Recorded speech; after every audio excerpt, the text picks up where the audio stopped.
We got Rachel David this morning starting out. She works out of New Orleans and has clients all over the country. This picture is on our newsletter. That is a chair. That is something you sit on. That's huge. She's going to talk about it, and I really want to hear about it. Join me in welcoming Rachel David.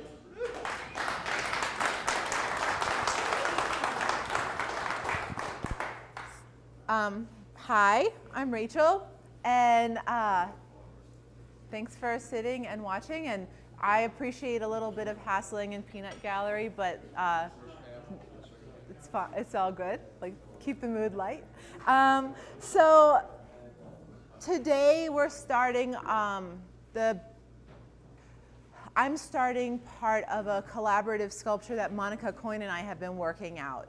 So part of what she and I what we both subscribe to is this aspect of community and working together and bringing lots of people together to like really let go of ego and let go of like, oh, this is mine and this is mine, and to be like, yeah, let's just like do it together. And like so much more happens when there's many hands in the pot, and it's a really incredible practice to get along with all those people when you have lots of ideas, as many of us do, being like hectic thinker types.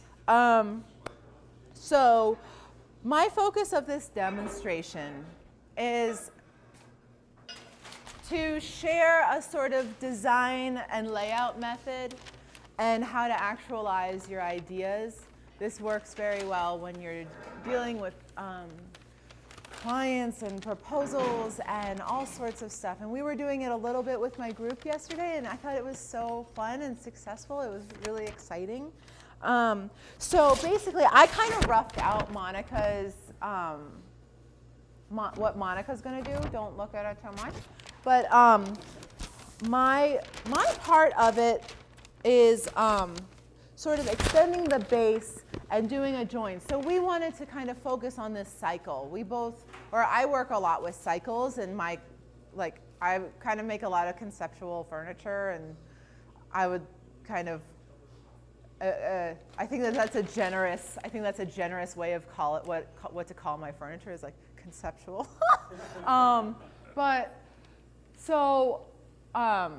What we're going to start out with is sort of like, I made a list of priorities and how timing can work out well. And then, and full disclosure, I brought some damn cheater bars because I want you guys to be excited and to like keep amped, and like watching someone draw out something on a hammer that they're not familiar with is no fun for anyone. So we're going to just see how things go. Because I did a bunch of prep work before coming so we can see where things will jump to, and I'll show you very explicitly how to lay out and mark out and start. And we might not get to the whole drawing out process on all of the bars, but we'll do a lot of them, and we might jump to these if we, as in me, are not having a good time of it.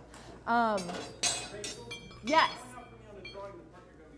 So first, we're going to be working on this bar. This is what transitions into Monica's piece. And so I know it's teeny tiny in my teeny tiny writing, but that's how I roll. So just go with me. What I do is I take a drawing and I kind of work backwards when I do it. So I do a full-size layout, or I get a full-size layout of my very carefully drawn scale drawing, blown up and printed. It kind of depends on the size and the budget and my timeline. And then I go through each element and I draw it out in the flat and in straight. So here, you'll be able, we'll put it on the ground, and if you're interested, you can look at it. If not, step on it. So I draw out what each element will have to become when it's straight and mark out where there would be bends. And then I kind of work backwards through volumetric calculations and kind of adding in some of my experience of how the material moves to give myself some lenience and to make transitions, to include more elegant transitions that very, very specific volumetric calculations don't necessarily afford, or my time. I'm not much of a mathematician. I last had math in more than 20 years ago, so that was just full disclosure. But it's been super helpful for me. It's been great, and I just really, really think that. Yes, please. Sorry, babe. I just think that it's a great way of figuring out and really getting a sense for this mass that you're playing with, because what we've got here is a bar of Play-Doh when we're coming down to it. However we squish it out, we're just using metal fingers rather than our little fleshy ones. So in terms of this whole practice, I do a little bit of marking hieroglyphics because I want my marks to, when they're hot, to be able to be read. And for me, despite that, while I know what I'm going for, I also really want to be able to be in the heat of the moment and be able to be like, okay, I know that I fuller right here and I draw it back like that. Because often I have however many bars that will fit in my forge stuffed in there. And I'm like, the shop is loud, I'm spazzing out, and it's hot and I'm sweating, and I'm not wearing my special sweatband, Ben. Oh, yes. But it's not very hot here. So, I try to keep things really straightforward so that when I'm being a spaz, I can kind of just go with it and know that assume that I'm going to do right as long as I have half a brain turned on. So I use a chisel, a scribe, and a center punch to do my little hieroglyphs. I use these because I can see them even when there's scale on it, even when I wire brush it, because you're actually imprinting in the material. I do not use soapstone except for to draw on the floor, and I still find that not accurate enough. I will use a silver pencil when I'm being relaxed. So I always have a ruler in my pocket and use it for everything. So what I'm just gonna lay out these bars so that we can kind of get on with things. Because basically my story is I will kind of progress to a point that I find interesting, and then we'll stop, and then we'll jump to we'll do a little time lapse.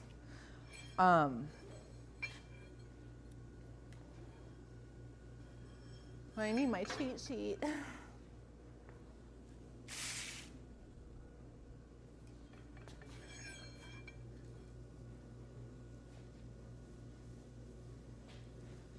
And I usually do all of this with a square, but I'm going to just relieve you of that burden of watching me.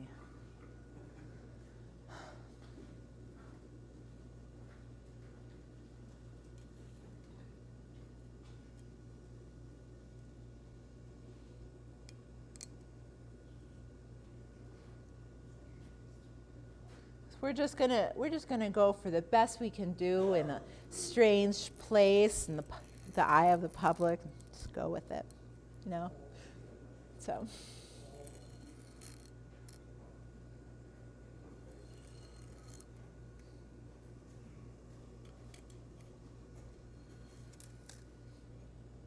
And forgive me the extremely ringy anvil. I'm used to kind of like a table-size anvil that I just adore, and I'm a little at a loss for where to put stuff right now.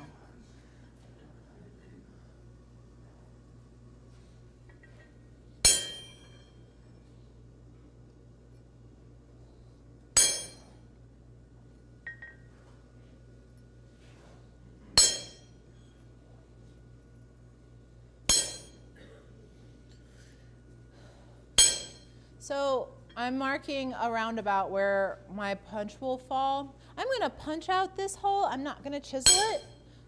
We're making, on the bottom of that drawing, you see that arched form. So we're going to make a big old loop on the end of this bar and kind of fold it around to be so that the sculpture will sort of stand up, hopefully.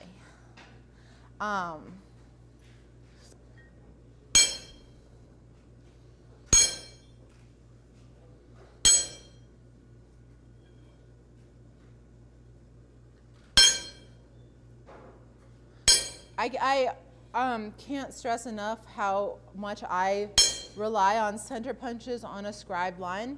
Whenever I'm cutting plate with I don't have a plasma cutter, I just have a torch because I'm pretty steady-handed.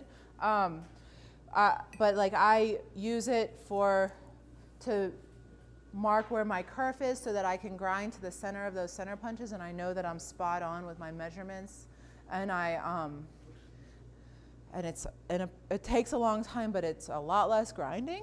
And I mark out my kerf and I mark out everything so that I really have all of my, like most of my sheets, except for the ones that I had to cut like some crazy shape out of, they're all square.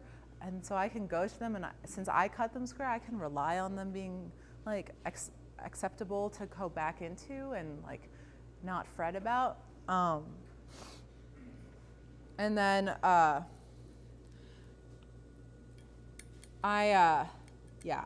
was a really great tip that like Jeffrey Funk, who's my like second father mentor, just offhandedly was like, oh yeah, just like center punch the line. I was like, oh, center punch, that makes so much sense.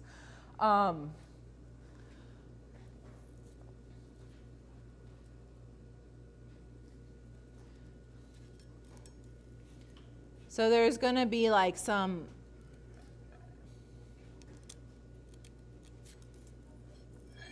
now I'm really regretting not bringing a square, but we'll get along with it. So now what I do when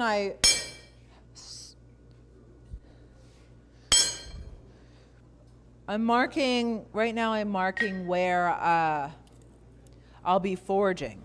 So I'm chiseling the lines. I'm chiseling the edges of where I'm sectioning off material, because primarily, if we're not drawing something out as a smith, we're isolating mass in order to do something else with it.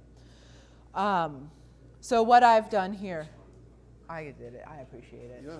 I'm good, I'll make it work. So what we've done here is that's what we're punching, and then this section is being sectioned off and made square so that then I can isolate a part that is 1.5 inches and 2 inches, so slightly off center, that will be turned into this junction right there. So I think we'll do that, get that rolling. And how do we want to do this? Okay. I don't want to get it going too, okay. I should put a stand. Yeah, because I want to do, I'm inclined to do two things at once, but I'm also,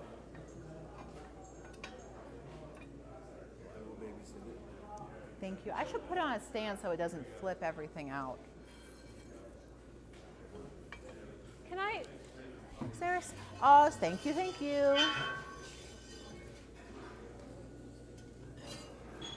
Oh. It'll be not perfect.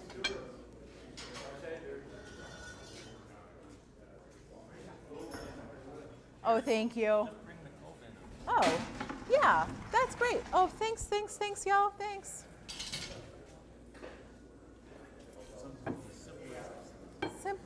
Simple is good. So just let it soak up? Yeah, just a low heat, because I think we'll put in a butcher, something we'll make a tenon on too. Okay, so I'm going to do two things at once so we can really get good heats and I can keep talking and make a lot of progress. Like I said, I like to have a lot of irons in the fire, and I'm a spaz, and I want to keep you guys going, and we have a lot to do. So this piece will soon look like this piece. So we might have 3 in the fire because we're going to do the same thing. I'm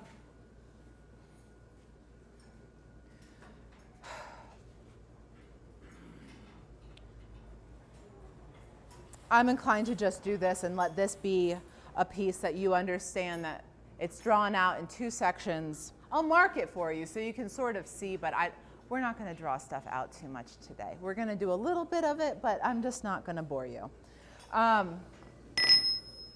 So I designated, oh, this one's already marked. That's good. So basically, I'm doing 1/2-inch tenons because I want to have I'm leaving 1/2 inch on the bottom of a 1.5-inch bar. So I have and I'm making a 1/2-inch tenon. So we are going to be butchering by hand because my fly press is different than this beautiful tool, and just that's the way things go.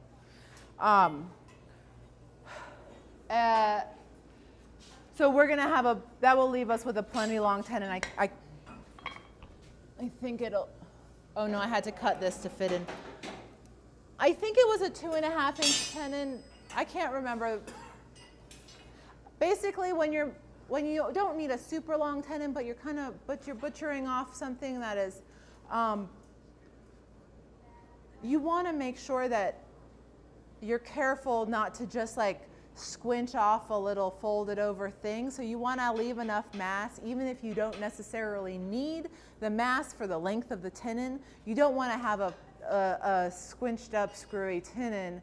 You want to have, because like when you upset it into your rivet head, it'll split, and unless that's what you're going for, which is totally acceptable. I'm not going for that today. So we're butchering off a 1/2 inch, and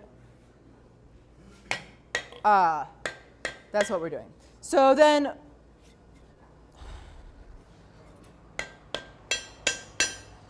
we're going to just do those 2 today, but right now. But I'll show you.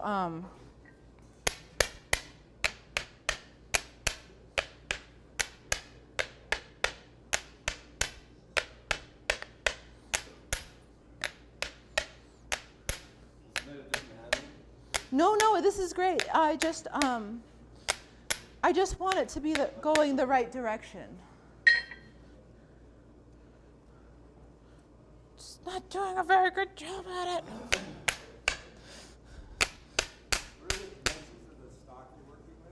I'm working with 3/4 by 1.5 and 1 1/4 round bar. I don't know why, but I really just do like round bar. It's for some reason it just like it's hard to keep track of when I'm forging sometimes, but there's something about it that I just really just like being able to leave some parts unforged, because I like this is all. Every single thing is a different story, but overarchingly, I really like to leave some parts of the bar as the parent stock, and like I always like the phrase referring to the parent stock always runs through my mind, so that you can like when you see, because you can see what it comes from and what it's rooted as. I think it's really interesting to note the plasticity of the material, even though I'm also pretty determined to deform it as much as humanly possible in many, many ways. This is not the most drastic of the work that I've been messing with right now, but I don't feel like, I'll share some of the things at the slide presentation, but I don't feel super comfortable sharing it with like strangers right now, because I'm not that, it's like still, all of it's still in the works for like predictability and reliability and stuff. Is it hot? Are we hot? Shorty's not even in there. This one. Okay, great. So we're ready to rock. We're gonna kind of figure out which one we like more. These are both tools made of H13 with welded mild steel backing, struck parts. Um, Are we, we're gonna butcher and we're gonna punch, and we're gonna go back and forth. You know, nothing is without a little bit of a dance here.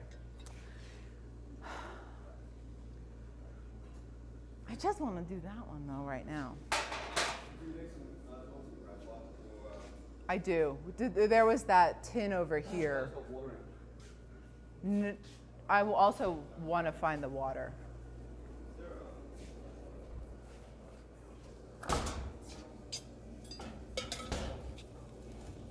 Okay. I need a little bit of a water bucket. This is the graphite. okay, cool. But I'd like to have some water. So while it's H13, I try not, I don't get it hot and quench it hot, but I do like to keep it cool because like, whatever, I don't want it to get stuck, especially not in front of you guys. This is a family show and I cuss when it's a little water. This is kind of, oh look, is there a little one? It was not a friendly move, but there's this. Seems very heavy.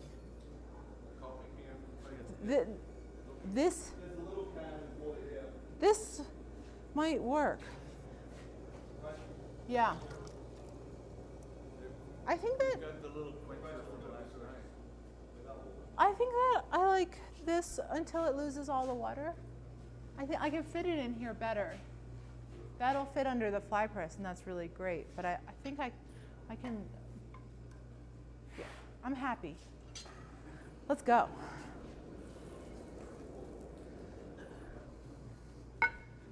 All right, ready? This is Ben. He's a powerhouse.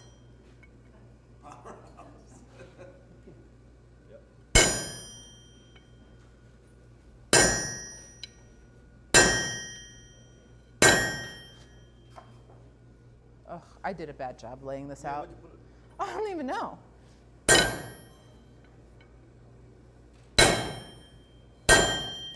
So what I'm doing, oh, good job. That's a good spot for it. What I'm doing while I'm doing this, while he's striking, is every heat I'm sort of going, I'm making slight angle changes because I really don't want this to get stuck. And what is great about a good striker is that, so it is gonna slip. Give me a tap. Go for it. We're drying up.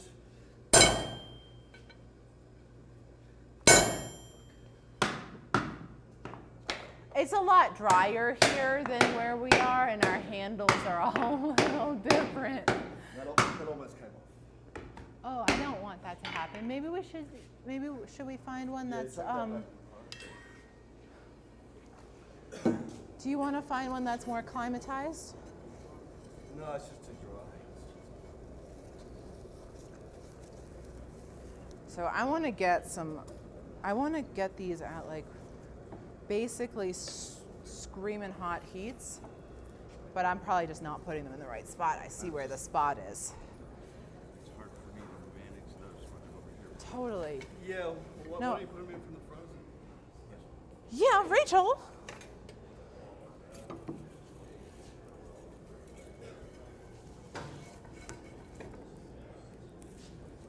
Rachel, why don't you put them in from the front or something? Is that going to be better for you? I think it's going to be better for me too. Yeah. Okay. Fire maintenance.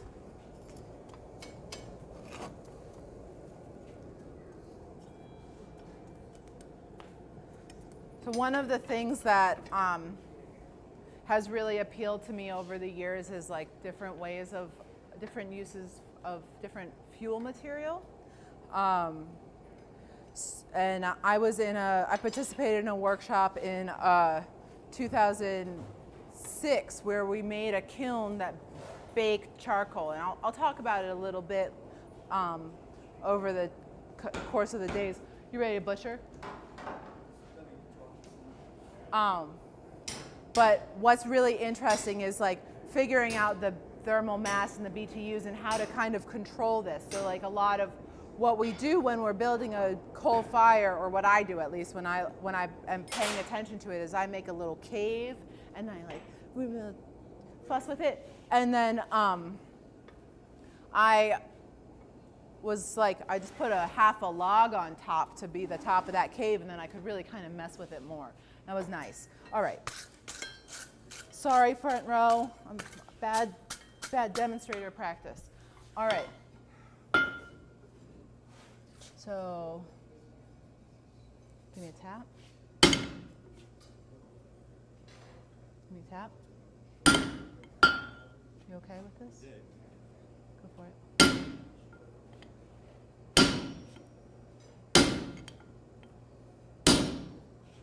Ooh, that was bad.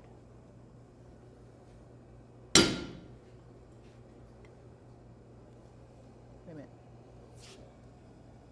We're going to fix it. Yeah.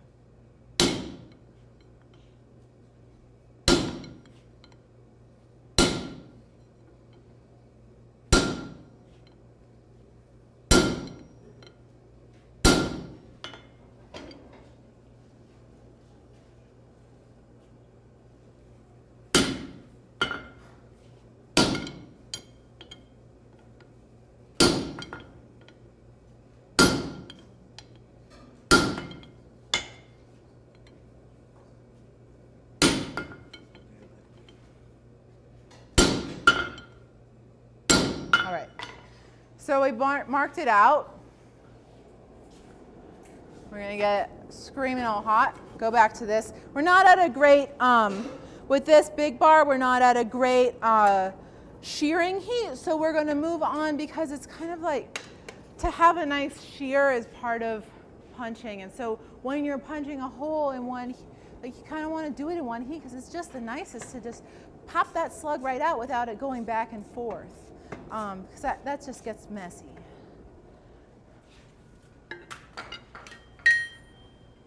So I'm going to do it just like I'm chiseling, and I'm going to walk it down my line. Yeah.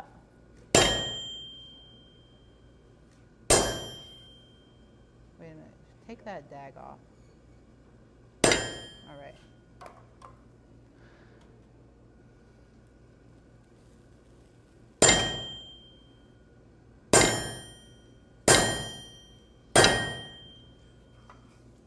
Whatever the oil is in this graphite is really good smelling.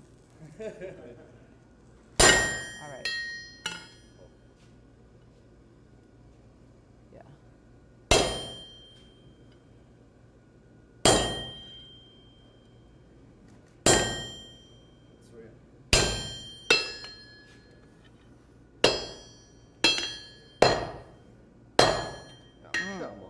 Oh, give me a pop like that.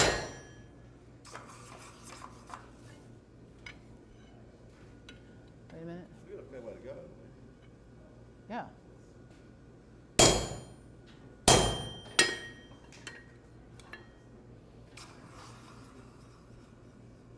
There's some holes. It's just that we don't have like a really long heat, so I figured we'll. Yeah. Ready? No butcher.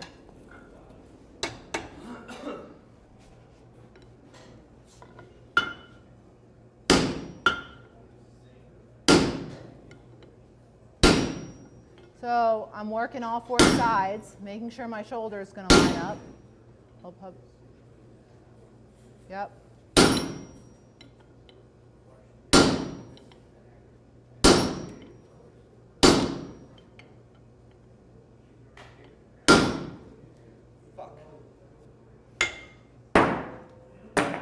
Oh.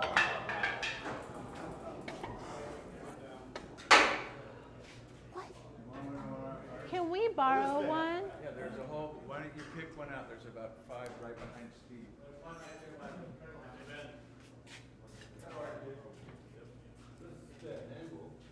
We didn't bring the spare handle.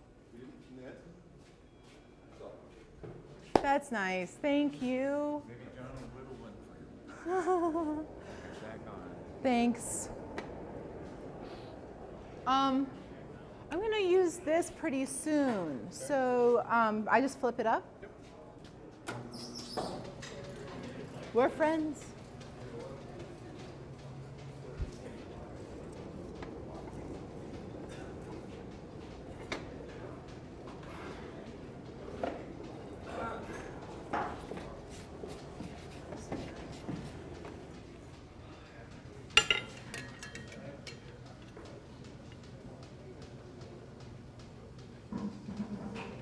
Is that good? How's that look? Oh, all right. Yeah. Yep.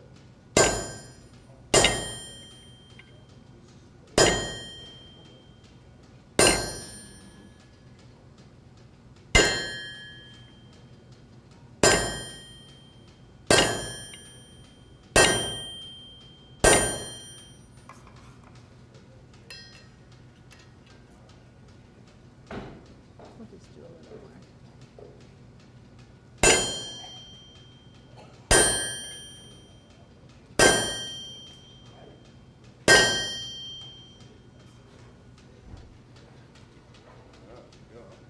Yeah, give it a little bit more.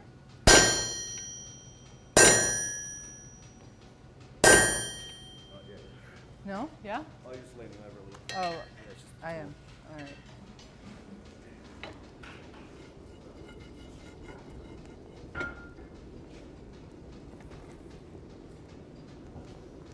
Don't pull that in too much. It's just smoke. I'm sorry. I'm sorry. You're the fire. You're fire. Let's get that a little cranked up.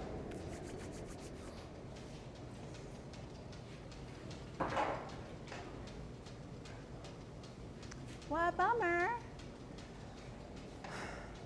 We bought those handles. They're commercially available, piss poor quality. Make your own stuff. Golly. Huh? No.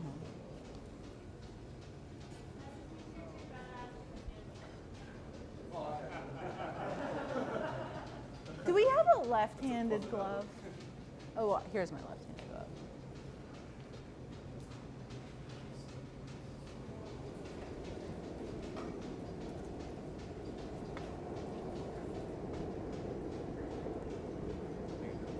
This one over on taste.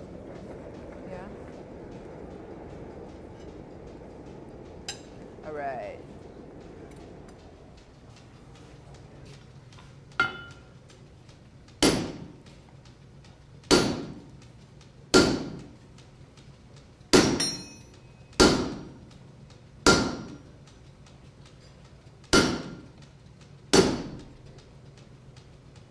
Oh, wait a minute. Wait till I get settled. Yeah.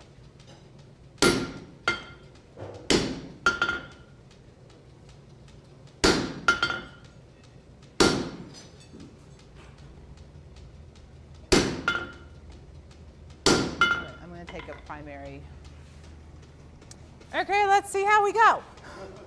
Oh, yeah.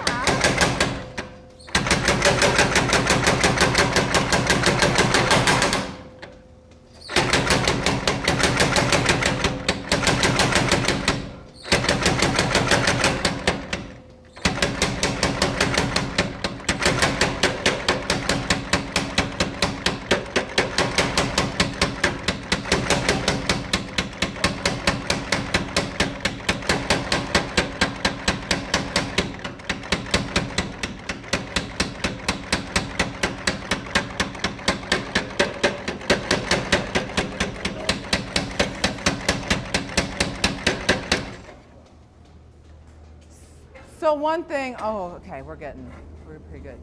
You want the heat up here? I'm gonna finish that section of hole, and then, so we're have a good heat right now. I appreciate it. Just give me a flat, please. Just one more, all right.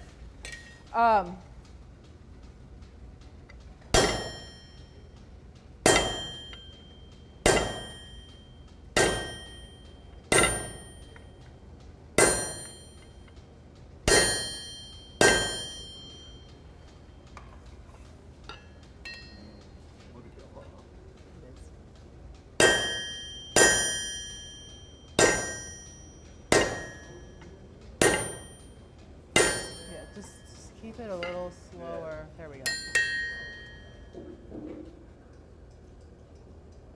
Actually, this is going to be a big, I'm going to do both sides of it. Oh, yeah? Yeah.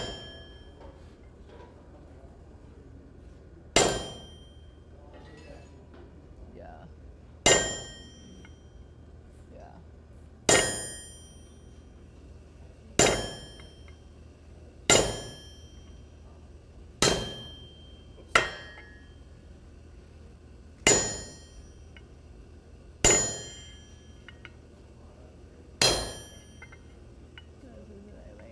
I want to just get that little crap out. Yeah. Oh, you should have gone into the sock. No, I did that on purpose to get the crap out of it. We don't have a bad hole. It won't be bad. It's not great, but it's not bad. Can you pop that? You want to, because it's a good shear. Yep. Maybe not. It's a little thick. So here's where we're at. I'm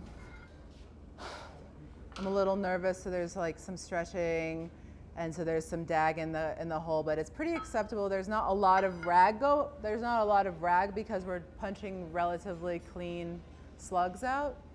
I've done better, but I haven't had people watching me.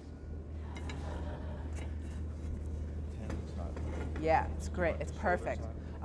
This is going to be perfect. Is this okay? We're good. I want a little bit lower on that one down.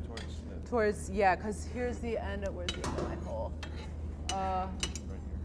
Oh, we're almost done. So I had a flatter. Yeah. Not that. Oh, here it is. In the other place. We're going to clean up the tenon. Yeah. So a lot of these things that Ben's striking for me for what I would do normally under my hammers. I have 3 hammers in my shop right now, and so I can kind of just go between all of them. It's nice.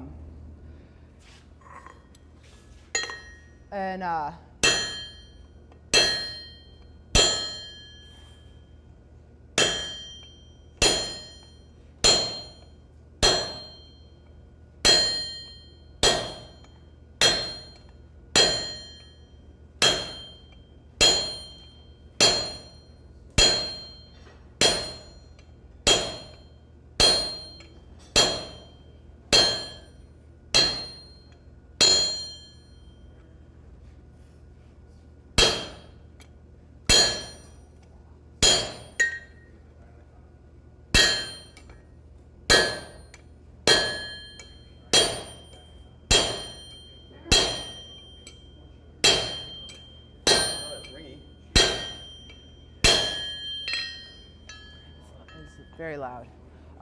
So one of the hammers I built with the advice and guidance for the valving and help with all of the ratios from Jeffrey, because he loves me. And I'm gonna move it in a little. Oh, the hole's goes all the way down to there. Yeah. I'm not almost done. And that's a 160-pound hammer.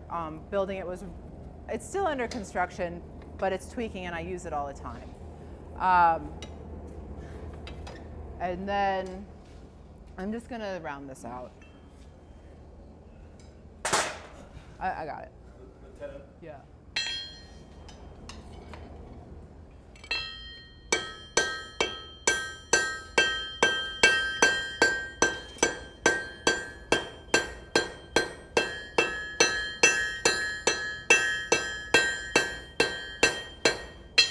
I'm sorry, it's really loud.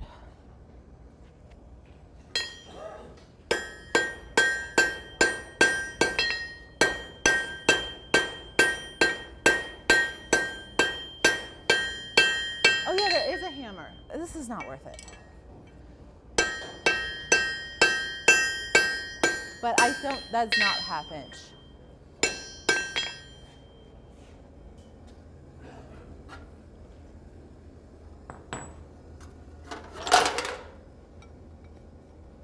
We're almost there.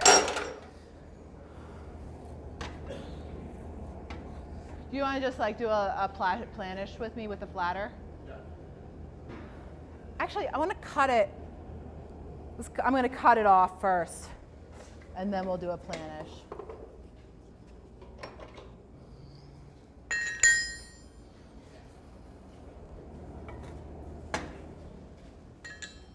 I'll just. So I'm going to cut it at 2 1/4 because I think that that's manageable, and we don't need anything longer. It's generous.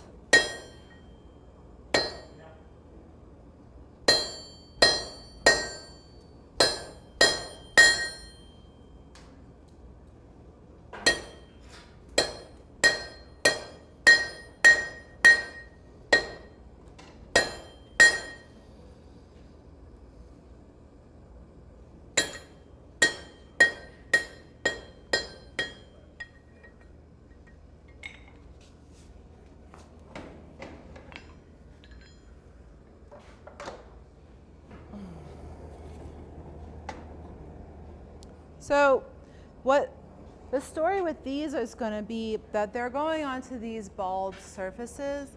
So I've made monkey tools to match that because I love a nice tidy shoulder. So I have these, I turn these convex monkey tools. So these are for a 1/2 inch tenon, so they'll make an imprint in the shoulder of the tenon so that it'll fit over the ball.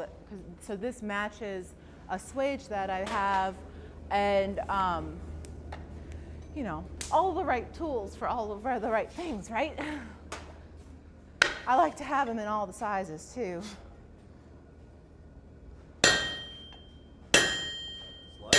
A little harder. I don't think we're there yet.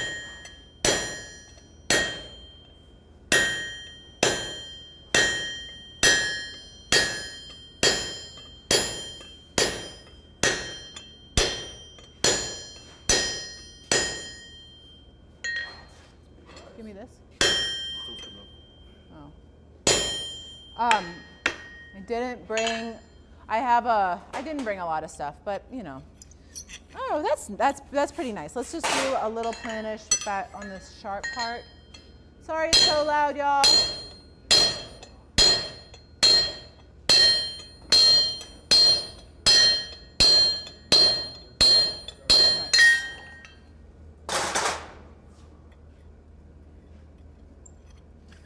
Well, that'll work. We'll just push that in. Okay. You want to give me a flat?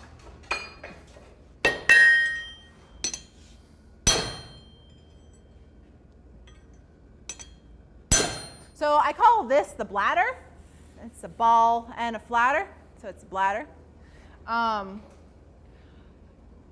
made it out of a truck axle, the spline end. That's what all these little things are, but I push them way back and way in, and like they haven't made a problem. This is a radius flatter. I use them both a lot because I don't like chipping up my nice transitions, and like radius set tools. I don't think we brought my other set tool.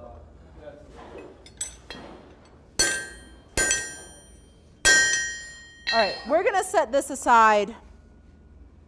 And I think that hammer capacity versus time.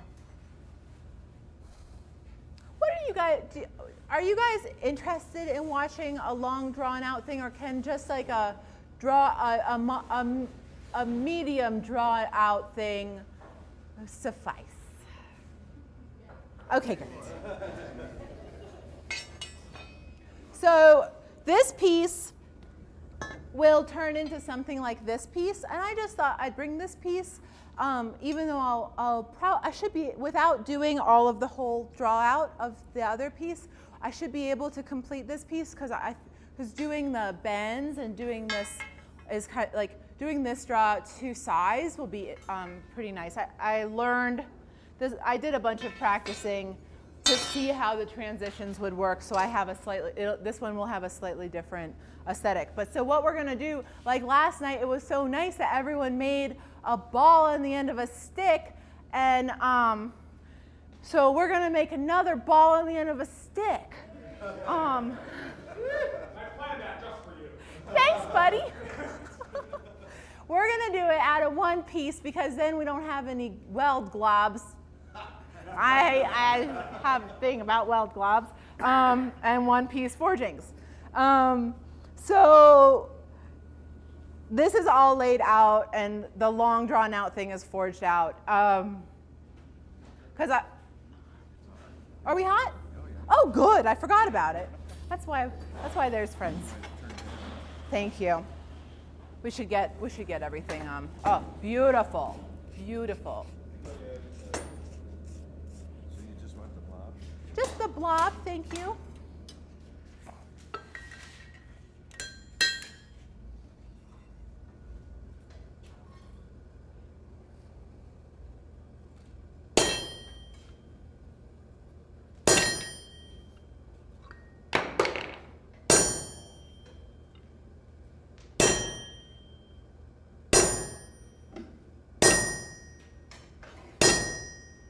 Ooh, I'm getting over. We slid.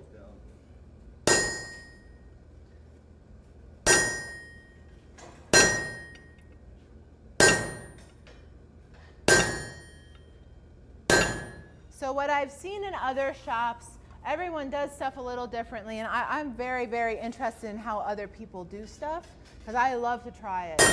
I don't have much of an education in this other than like, having dear friends who are really generous and going to people's shops. We're looking pretty good on, oh yeah, we are. Going to people's shops and seeing how beautiful they are.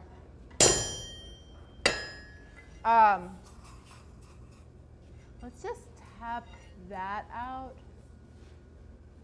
Well, I want to get that little gross thing.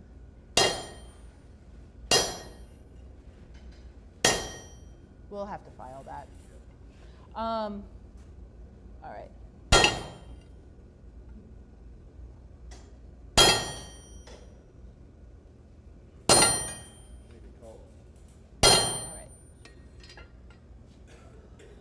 Let's get a very light heat on this so we can still shear, and I won't forget about it while I'm yammering. But so like we were at Mark Krause's shop last summer, and he's a fantastic resource.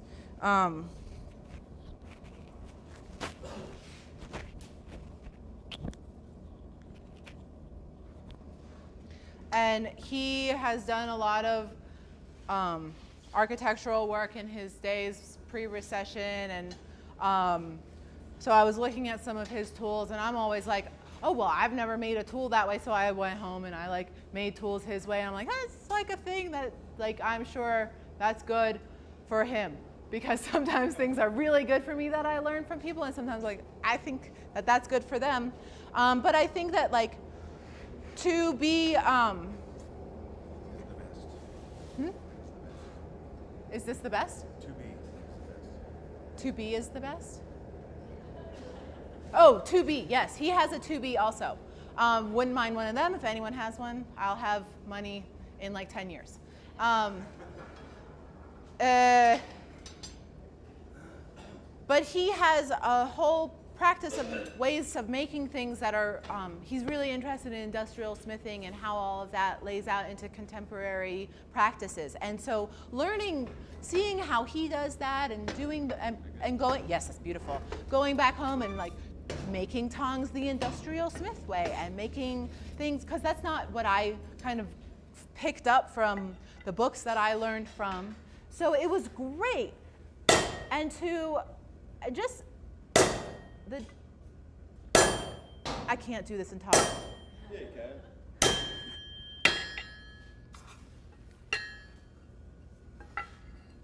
gonna pop this all out.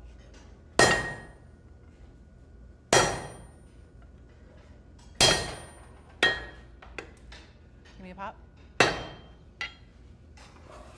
That's a nice one. So we're making some pretty big slugs. Yeah,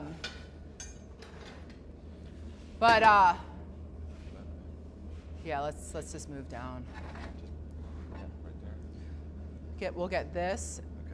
Okay. So we'll wait for that to cool down a little bit. But I want to keep moving on that hole. And then he also makes tools, like punching tools like this, so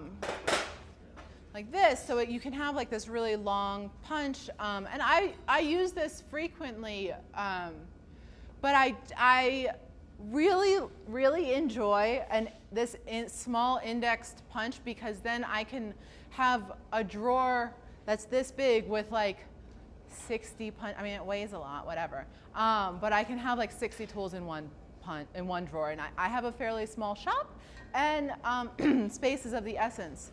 And so these have their place for certain. But I always like to like spin it around if it gets stuck and like jam it, and this doesn't spin, so I'm like cussing, freaking out.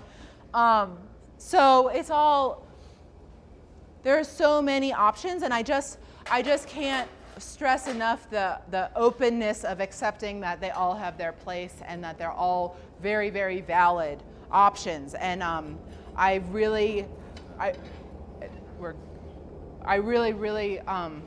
had a lot of words with people where they're like, this is the only way, and I'm like, look, that's really the only way for you.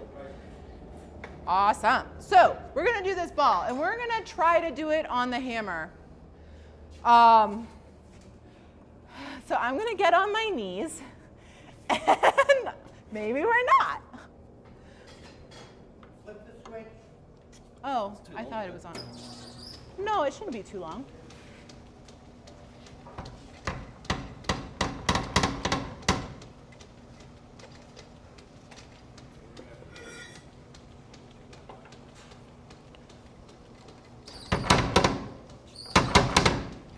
Okay, maybe that's not good. That's not having a good time.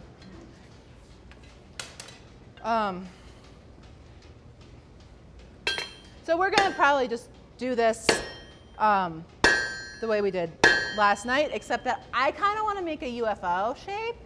So that's a little different. We're starting with a round bar, and I'm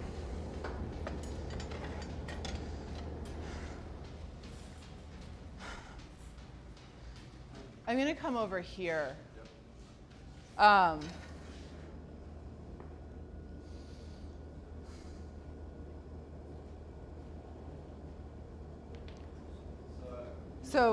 Come around here and then I could just hit on the top wherever you put it. yeah, that'd be great. We're going to recreate a power hammer with our friend Ben. So the point of this exercise, and it's a great exercise. I thought it was a great project last night. Is that you're forging to recognize that you're always forging in between two surfaces, and how you're compressing that material is always between two surfaces. So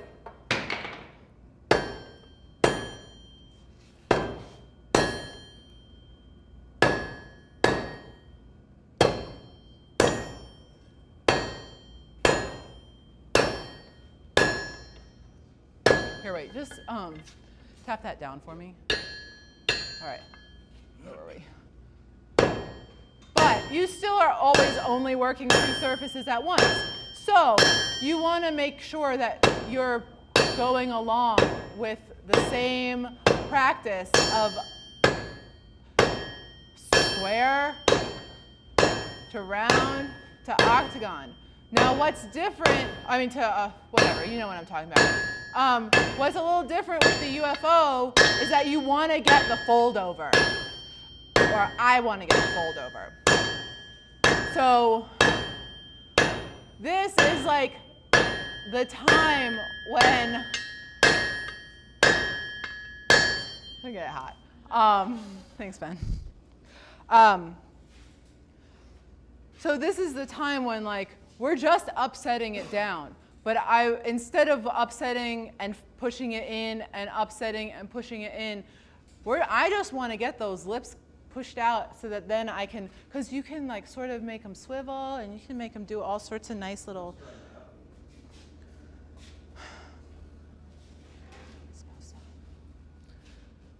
Can we want to put one of those pieces of wood on the anvil for me?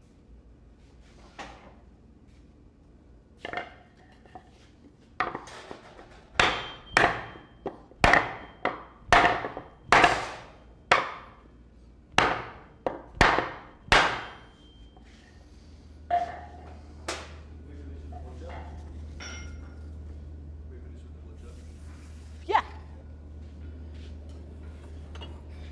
Just go out again. Yeah.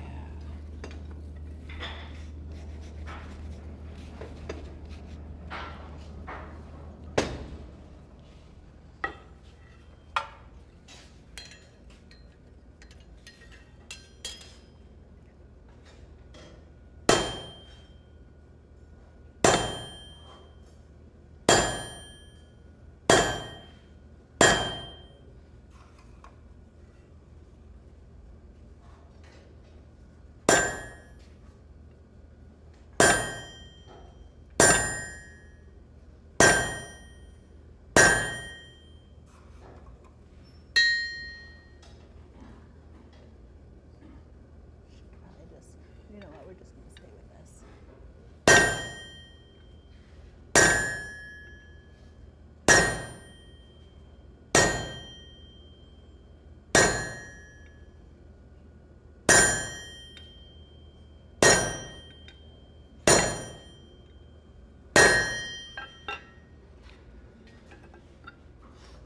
Okay, hot.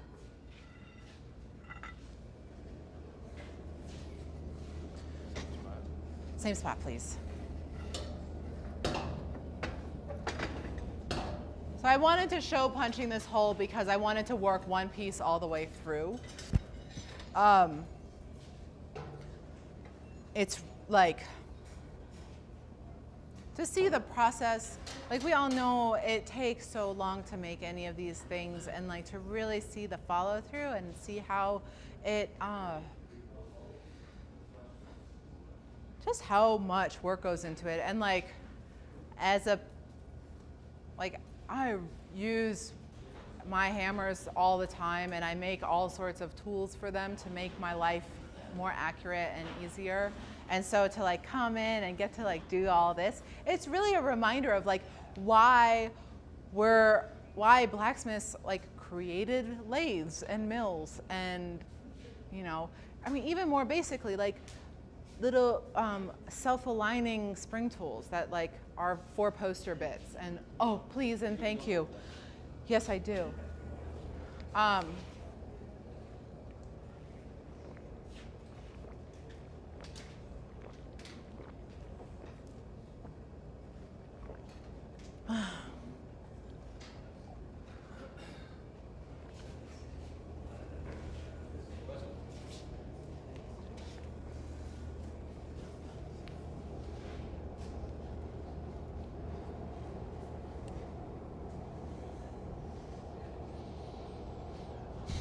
So it's all. We're on the ball, yeah. Are you good? Are you doing? How are you doing? I'm good.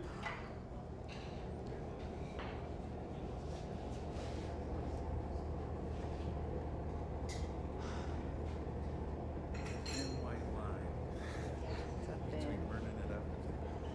Yeah. All right, we're good. Let's go with that. All right. So we're gonna do a square again.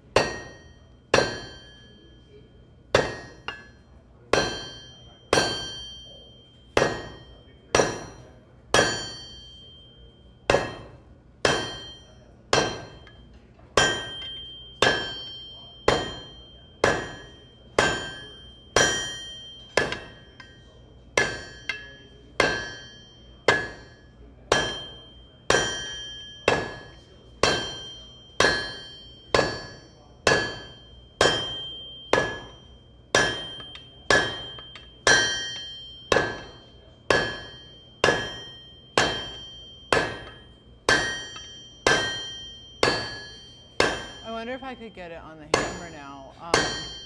You need to? I don't need to, but I kind of want to show the angle on the hammer because it's interesting. Oh, it's not on.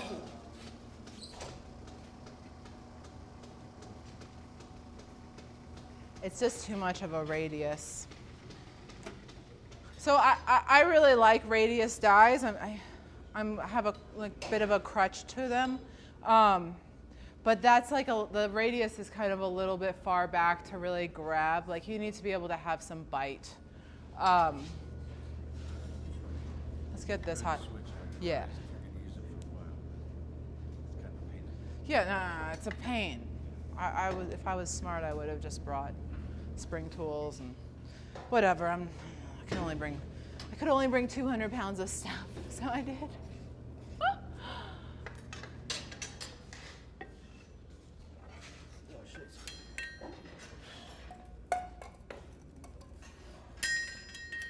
So we'll go down a little bit more.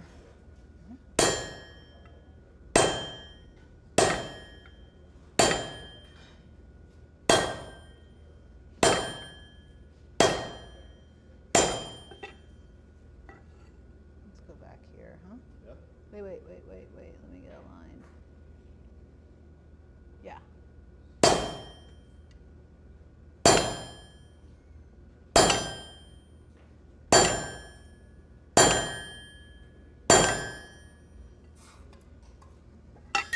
You want to flatter that? We're gonna have to get two on this.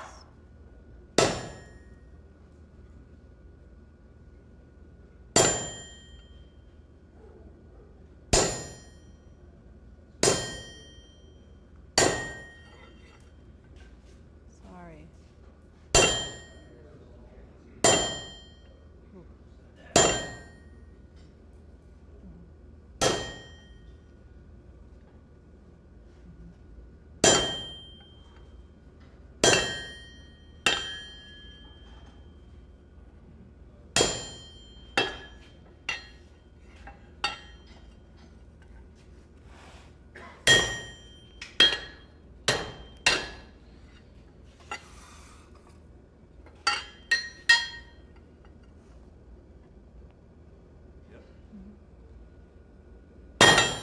No, it's a little cold. All right. That's pretty thick there. You could have done that. Finally, we're at the end.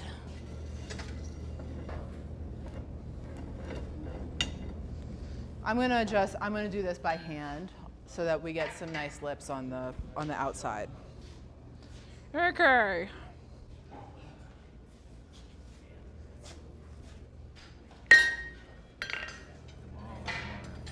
Yes, it is beautiful.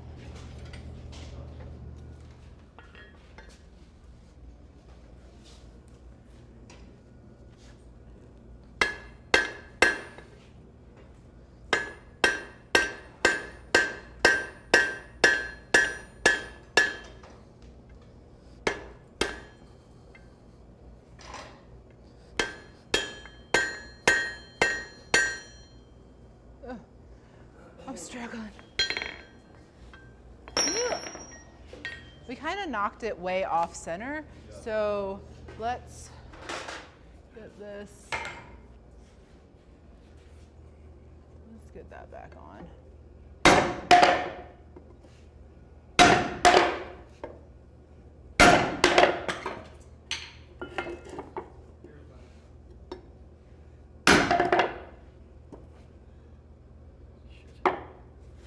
That's interesting. Yeah.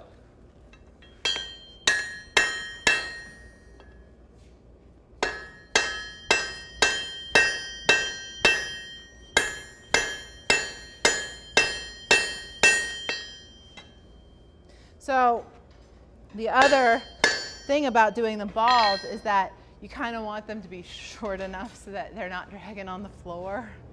But I figured we just have a little foolishness. It'll be fine.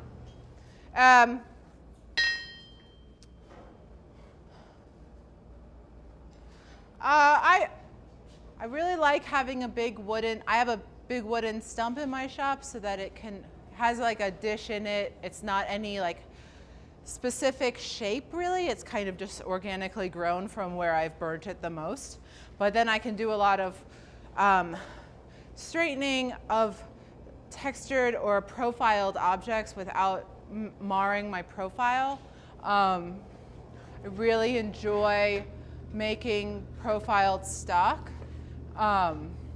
So having that to straighten it, like using a mallet, and like it's really great for offsetting profile things, and I really enjoy offsetting it with great depth. So it's nice to really kind of play with how how wood can help you maintain all your work. Thank you. We're almost there. Is that the? I think that's the end of it. Yep. Yeah, it is. I moved. There you go.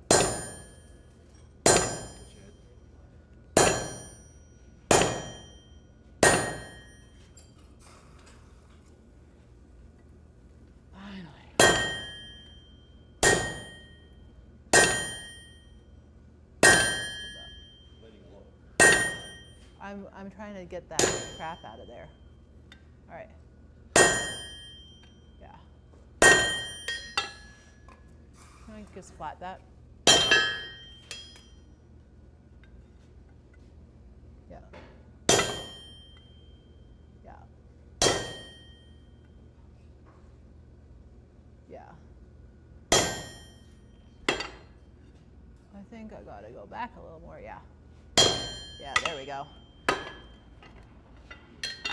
Oy, nice.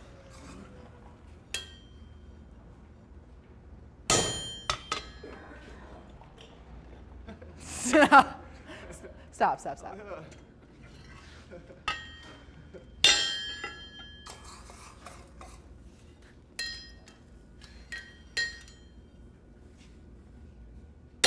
All right.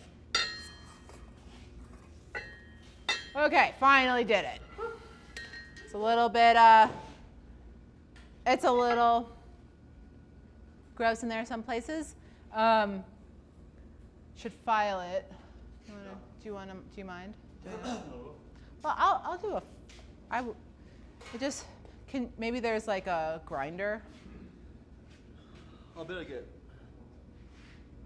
It's got a head now. I'll try and get it off. I'll start in there. Okay.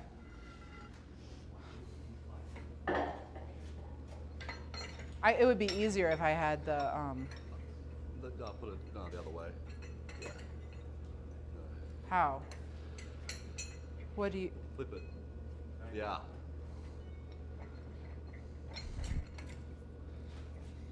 Okay.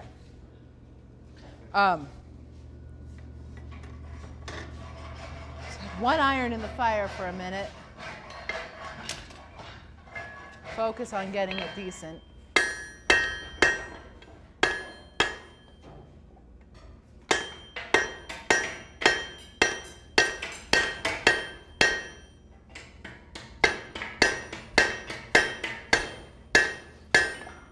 Do you want to use the chisel?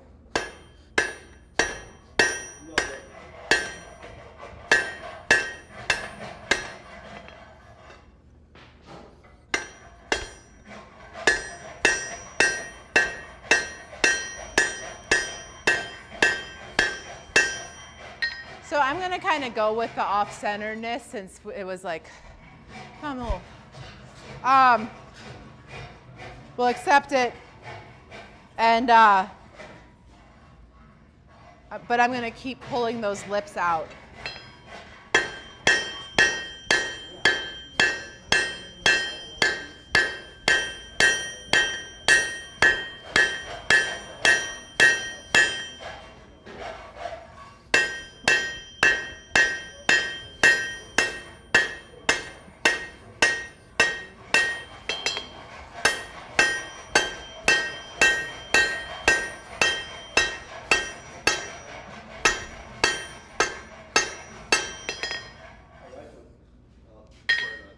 What's that? Can you get that wedge in for me? Oh.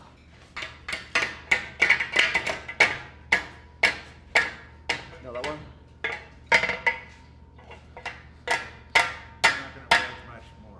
It's a straight bar. This is a straight bar. That's all we could get in Oh, there. that's it. Oh.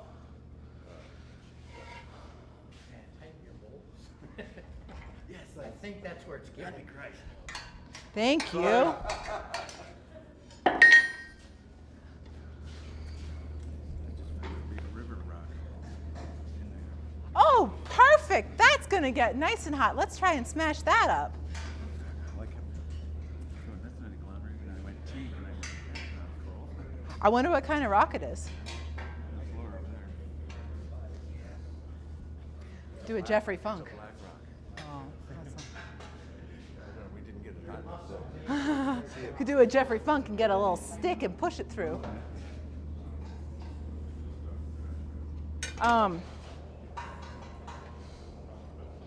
Right, so I'm just going to wrap up this little UFO, and then I'm going to draw back.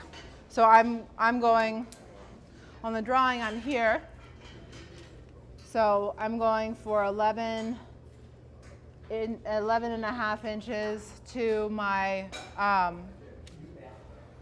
to where I'm going to leave some parent stock so that I can draw it out at an angle. How's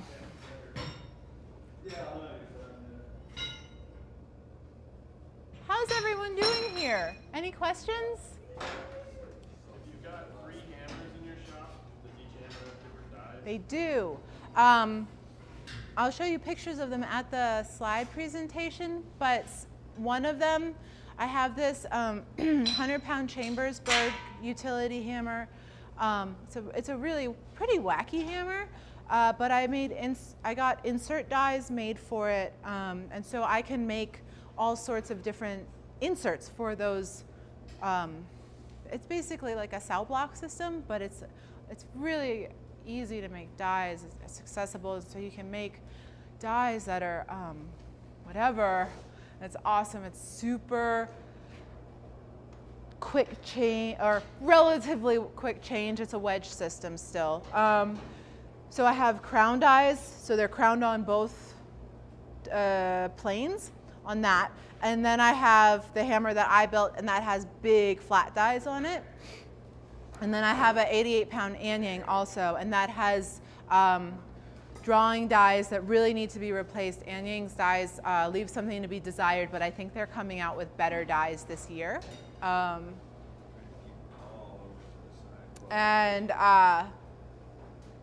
Yes, so I can really move between the hammers. Run. I tend to only run when I'm in the shop, but you know, whatever.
Little Mount Fuji there. All right.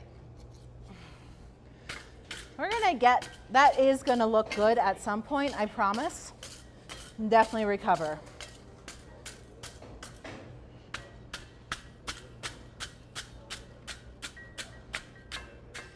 Because right now, what I did was when I prepared this bar, I sectioned off a really fat shoulder so that I would have the opportunity to correct anything that was screwy with it.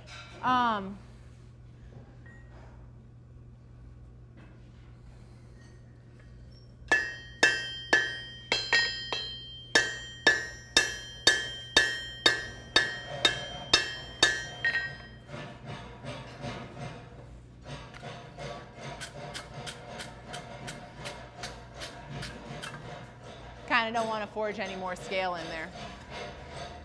All right, let's get this section hot. Or up by there, to the mark, yeah.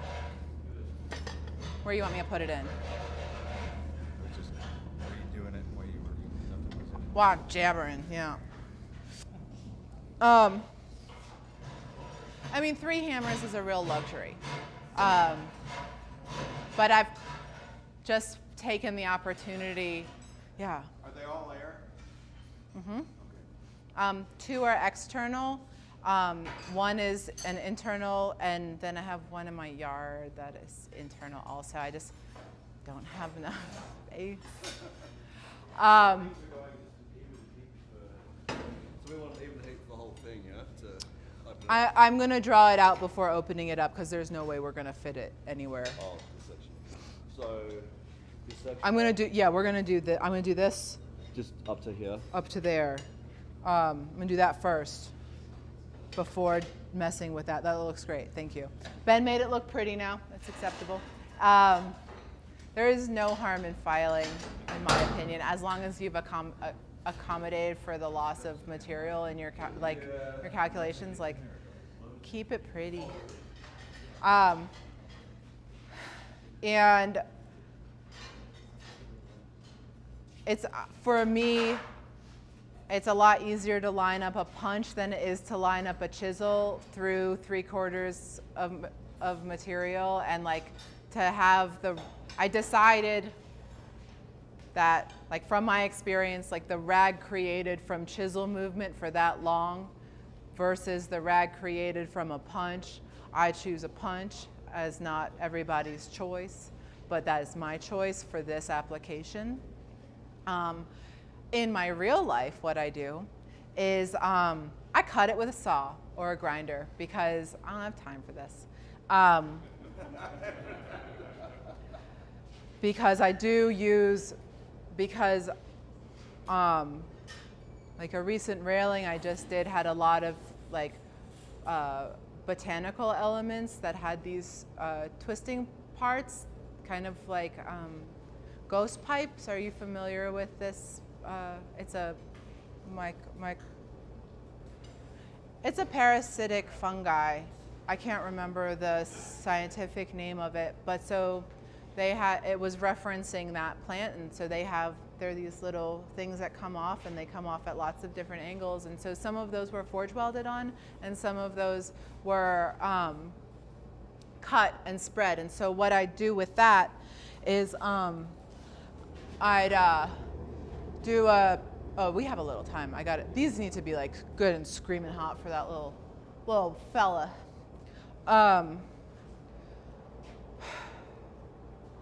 So I would take a teardrop shaped punch at the bottom of, I would cut the shape and section off whatever I would have, and then I'd have a teardrop shaped punch at the base. So there would be a little rag.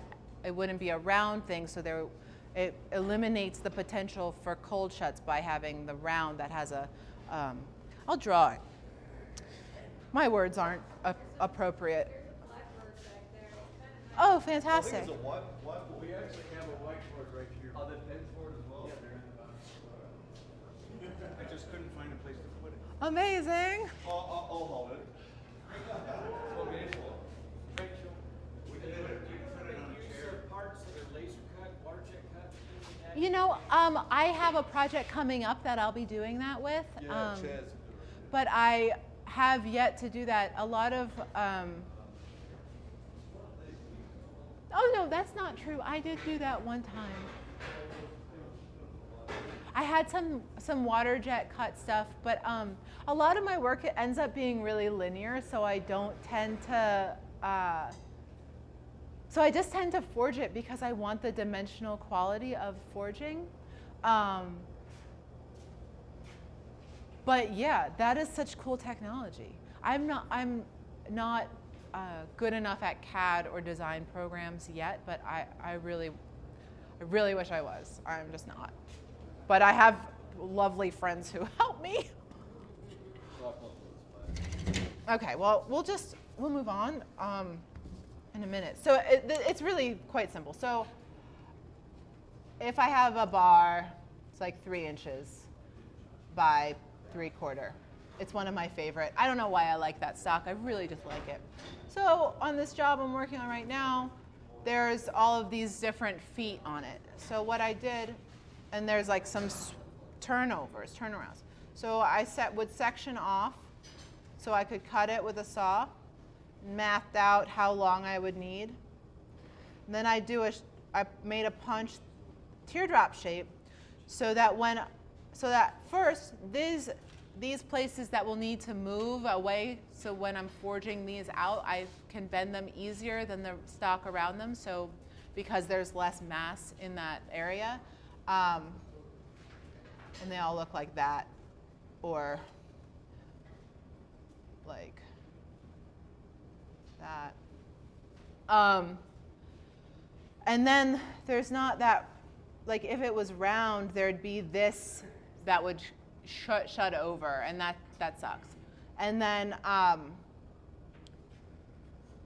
so the teardrop is a nice shape to start that with, because then also like any dies will not get all the way into your shoulder, and so it just it's like less space that you need to kind of push and fuss with. Absolutely.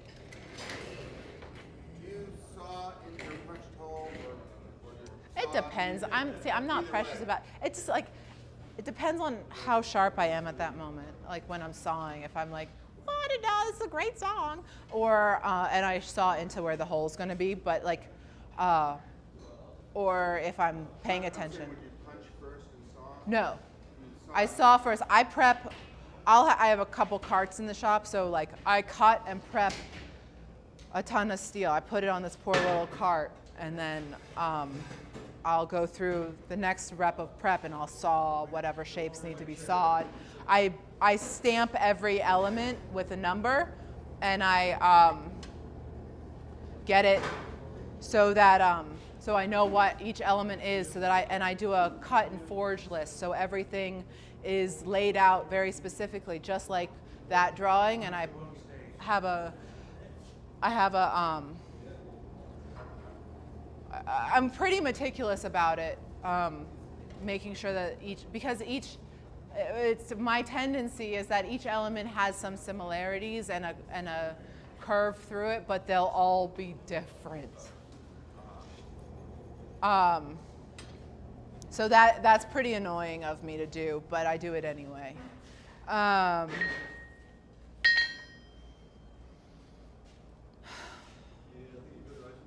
I'm just mentally preparing what my aim is, so that I will manifest it.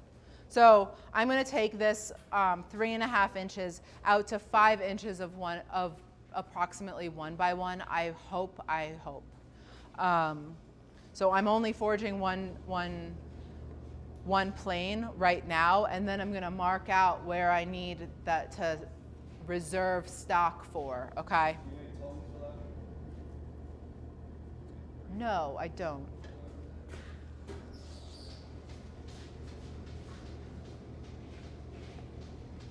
I'll probably regret that decision, but we'll get there when we get there.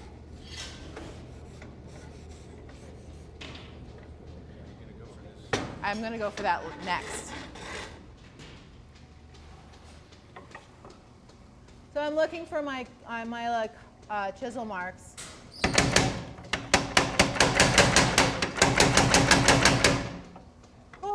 Okay.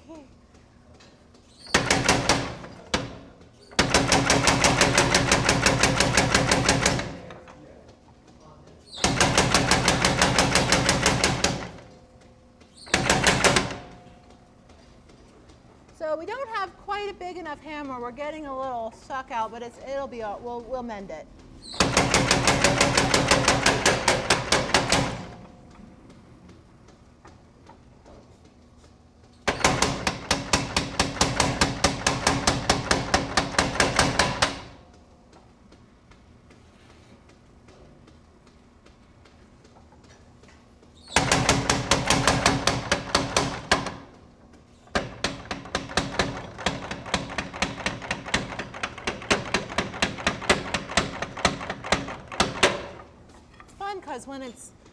it's hitting hard, it goes so fast.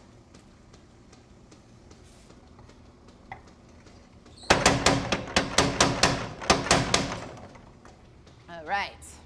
So, with this.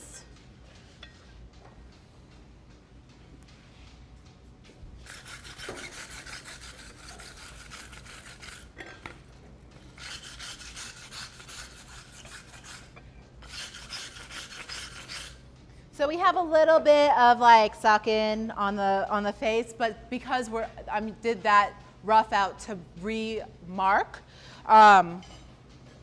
like basically, this is sacred for Monica tomorrow. That's her 14 inches she requested, and so on my drawing I have.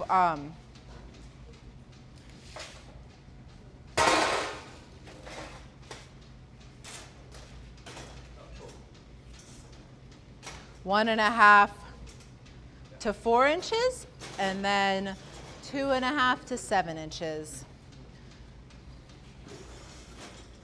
And what I always kind of refer to is from the mark that I made. So I'm always referring back to a constant, as that gets really confusing if you're not really dedicated to maintaining at least one constant.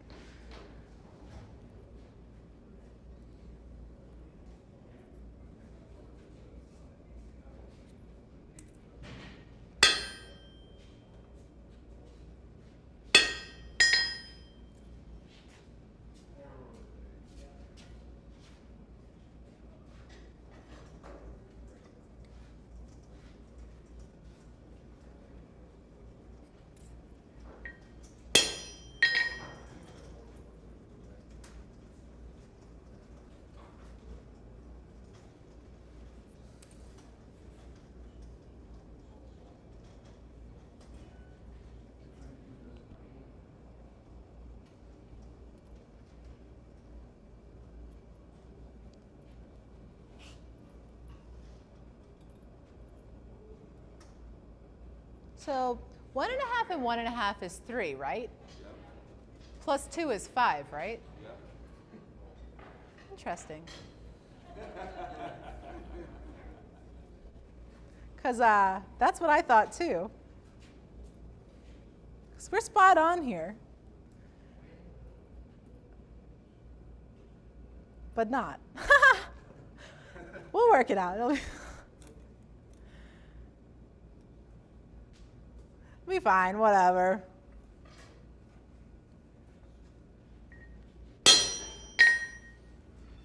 All right, we're committed. I think what I want to do first,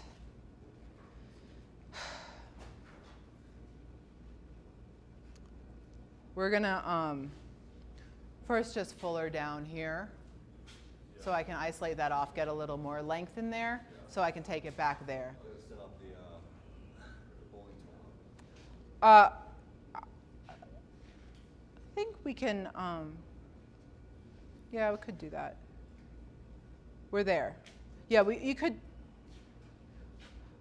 do that. Could wait. Oh, yeah. We could do that. Okay.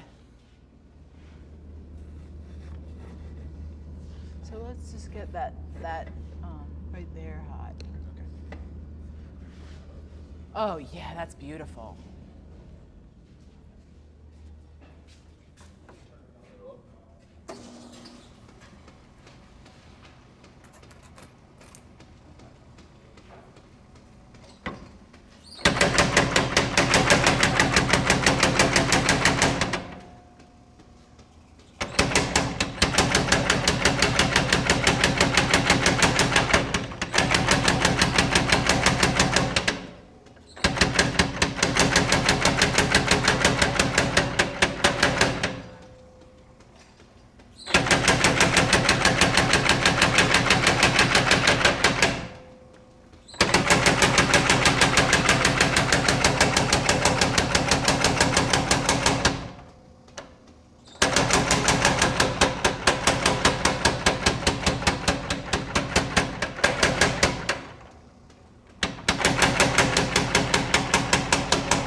Oh, that was pretty good. We got there a little faster than I thought we were gonna.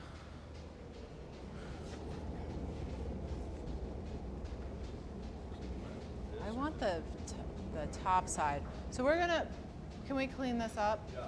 I'm gonna make it a little bit longer. I'm gonna make it a little bit longer so it has a little better thing. Since this is a sculpture, we're not gonna stop where it's supposed to be stopped. We're just gonna go with the flow a little. It's not easy for me.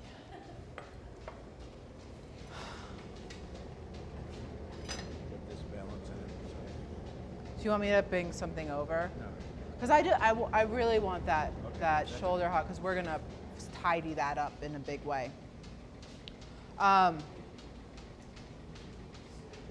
I don't need this for the next couple heats. You have a whiteboard if you need it. Thanks.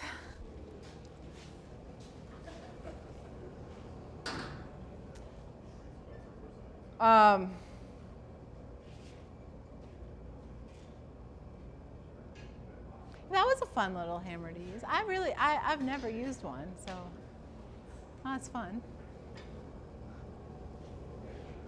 It's always nice to use different things where you're like, I don't know. Well, here we go. Never been on this ride.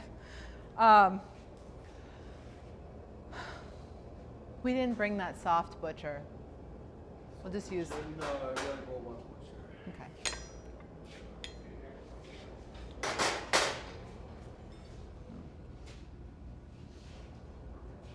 Can we bring a top tool butcher?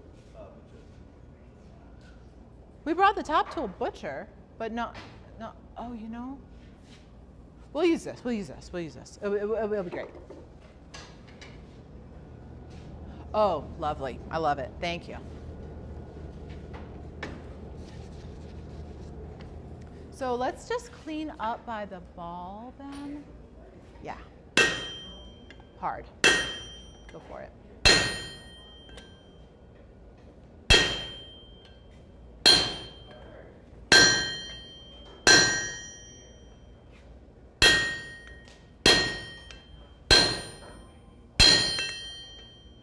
I marked it.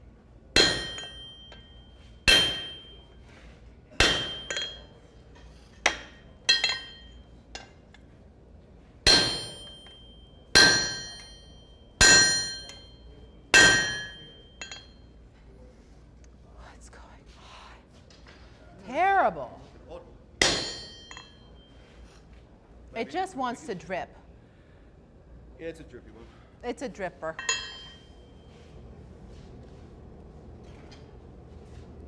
I want to do that again. How are we looking on that puppy?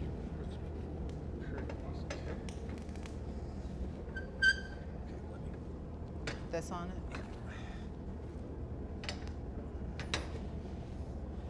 I love the forge weights. I'll get it. Go ahead. Is that good? Oh yeah, oh yeah. Just don't want to spray anyone with like too much cold stuff. All right, so right now we're designating which side is going to be bent and which isn't. That's a big deal. I need a butcher. I need a butcher. I didn't regret. All right.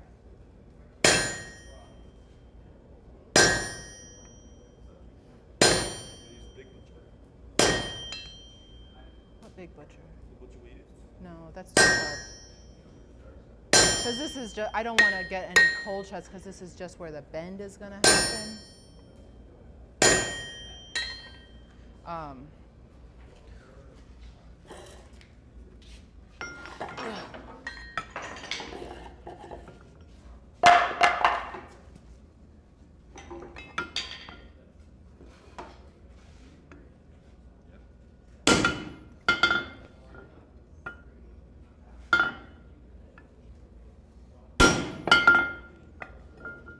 It's fine. I'll deal with it on the hammer more. I just want to get to die with so I can snack it out on the hammer. We're not there yet. We're not even close.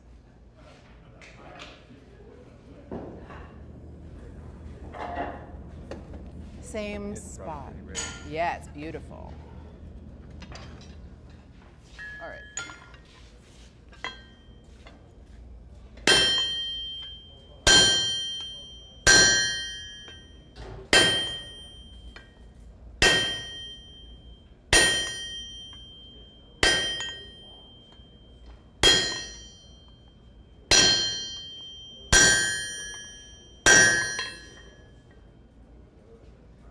I got thin there. I'm really upset about it.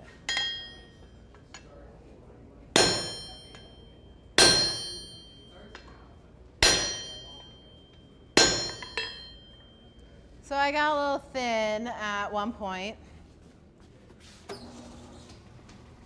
But we're just going to planish. This is not a forging heat.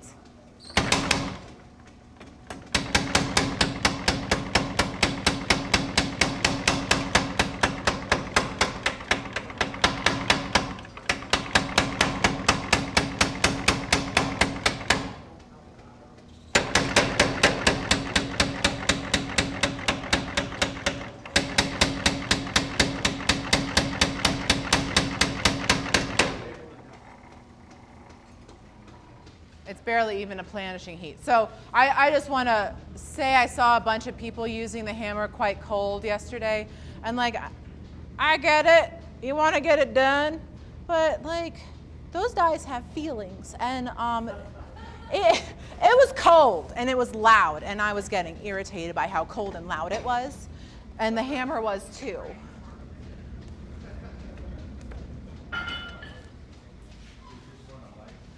Yeah, like I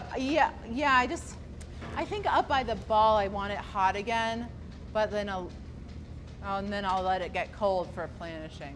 So like there's a bunch of different ways of using the heat and using it efficiently and using all of the energy that you put into it, because like we're burning prehistoric foliage now and there's only so much of it. 2 more hours is plenty.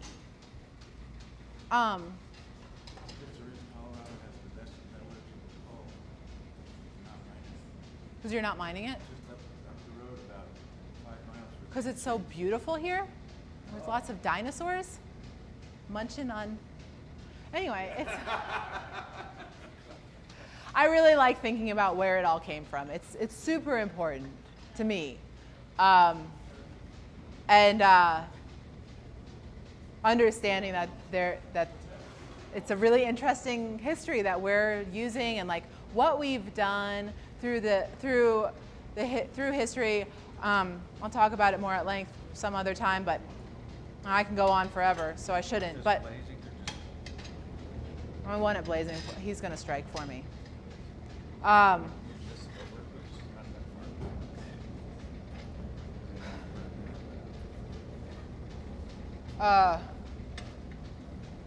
But I just, there's still a very important, like you gotta get it hot. If you're gonna forge on the hammer, it's gotta be hot. Like, if you're gonna planish on the hammer, a dull red is acceptable, but don't be trying to smash it out, because like, respect the tools. It's like, that's a really old tool. And understand if your elbow's really old too, but shoot, just get it hot.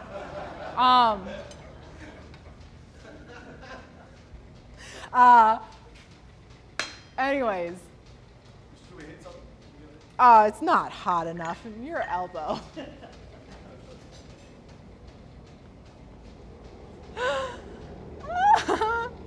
Sorry. Because we're going to just keep fullering. Should we fuller over there? No, that was Stewart's. When we were working yesterday. I just want that butcher that I didn't bring. I didn't bring it. Yeah, beauty. Beauty.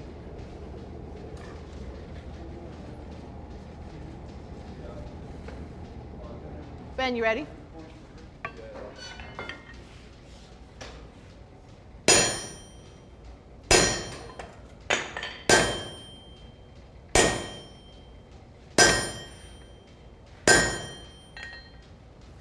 You know, let's just do that on the horn.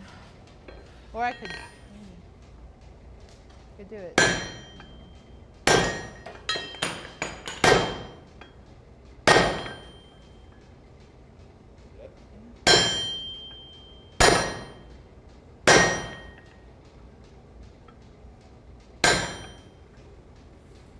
Let's get nice.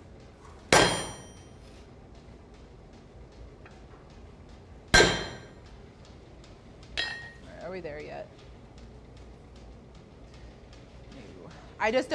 We're doing this because I don't want to mar the shoulder. I want to maintain these points. I'm doing my best. So I'm using fortunately relatively reasonably close radii on the horn and that tool. I'm going to mess it all up again. I'm going to take this. Okay, You're not there? just was moving it to the shoulder. Yeah. In about 10-15 minutes, sort of a break time. Okay. So at a good, when We'll we're be at a really spot. good spot. We'll be at a really good spot. Come here. No, I want to keep on that. Yeah, I'm just trying to get it out to the length of the dies.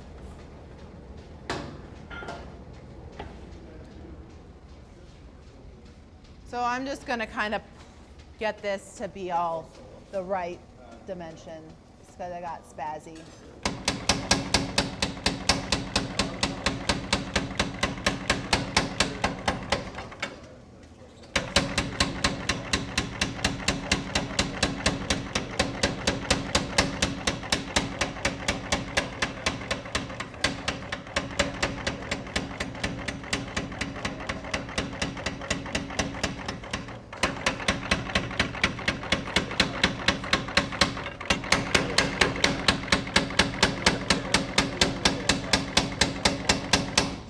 Ben.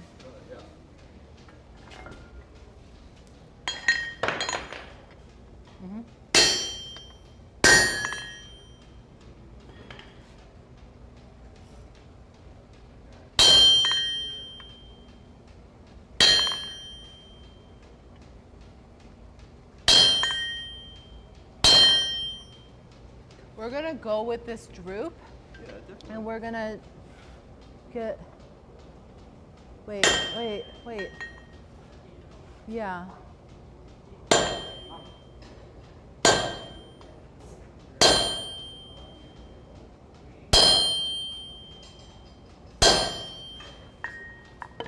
And then knock it. No, I don't want to knock it. It's getting a little funky. What do you want to knock? Well, because that will bend down to bring that I don't want to knock at a it. left stage. Look at that.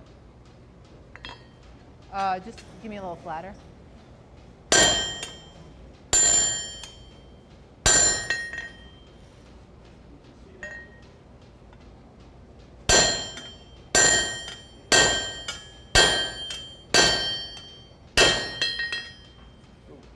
Too much on that side.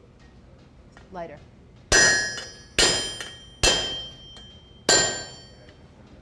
All right, so now we're just going to clean up. So we got that kind of nicer. We're going to clean up, and we'll have this cleaned up and the other thing maybe drawn out before we have a little break.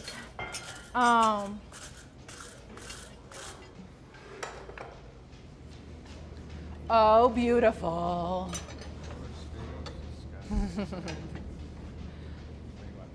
I want the back part of that, where I wasn't doing, not just up to there. We're just gonna fuller a little more right here, and then I'm gonna go back to the hammer and draw it out.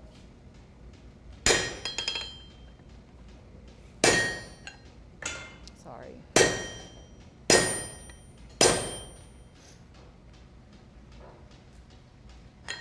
I don't want to go too far. All right. So I should be able to fit that under the dies. Okay.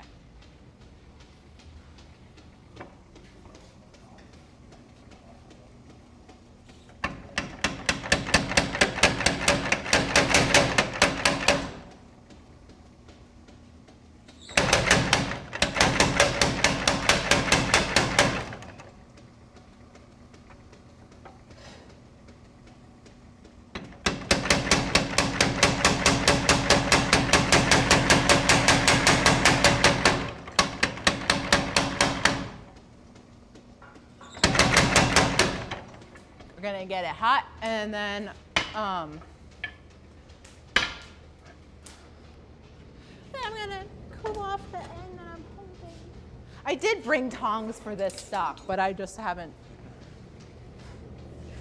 There's such a long bar.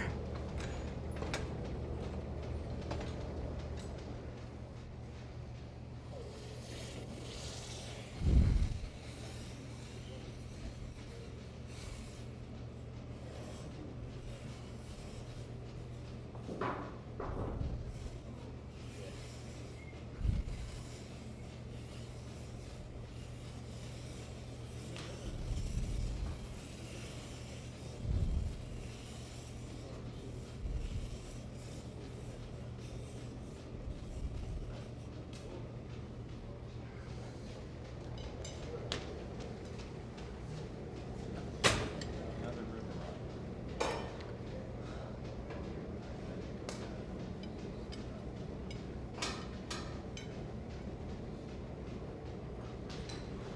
We good on the other one? Where do you want, right here? Same place. I'm still working that. Sorry. Oh, we weren't ready.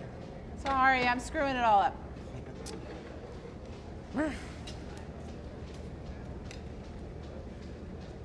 Um,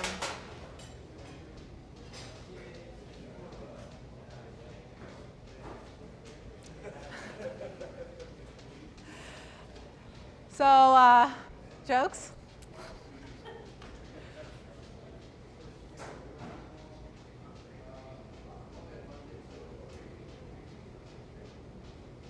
So we're doing, surprisingly, I'm doing pretty well, and I had wanted to get, we're pretty close to getting this thing to the point where I wanted it, because the rest goes pretty fast after punching. Maybe we'll just stand on the swage block. Yeah. I might just, I'll just Yeah, we'll move get that up box. there. We got that box somewhere. So yeah. I'll just get up there and stand on it, and then you can when I want to tool out. Okay. Are we good? Which one are we good? Yeah.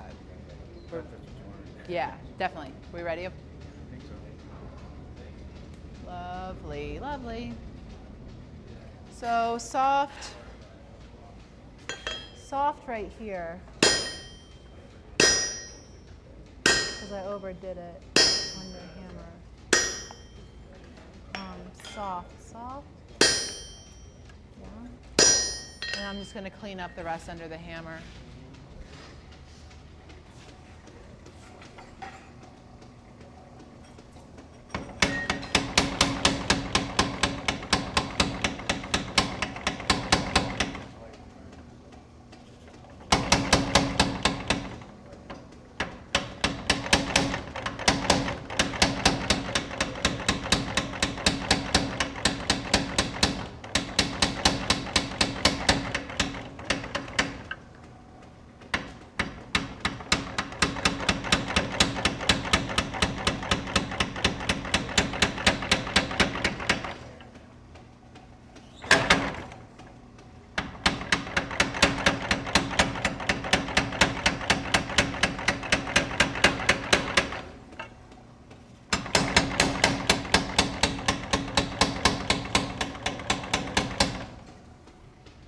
You want to just flatter for a little bit? It's okay. What? Oh, that's yucky.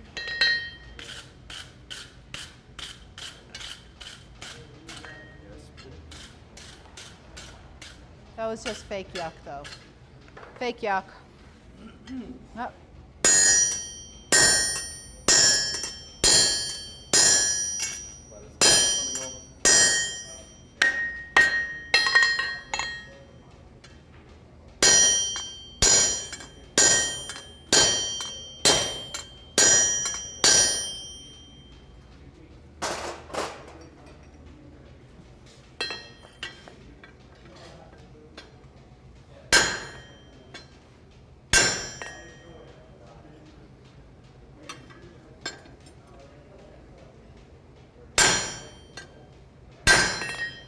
That was a mistake.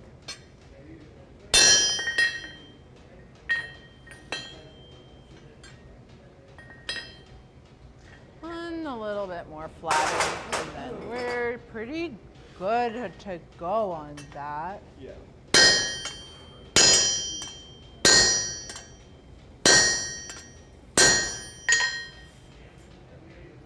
What?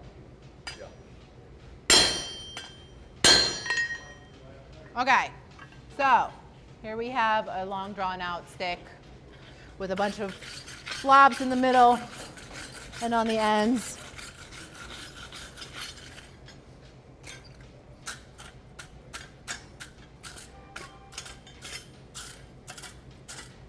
And what takes like 20 minutes in a place that you know takes 2 hours in a place that you don't.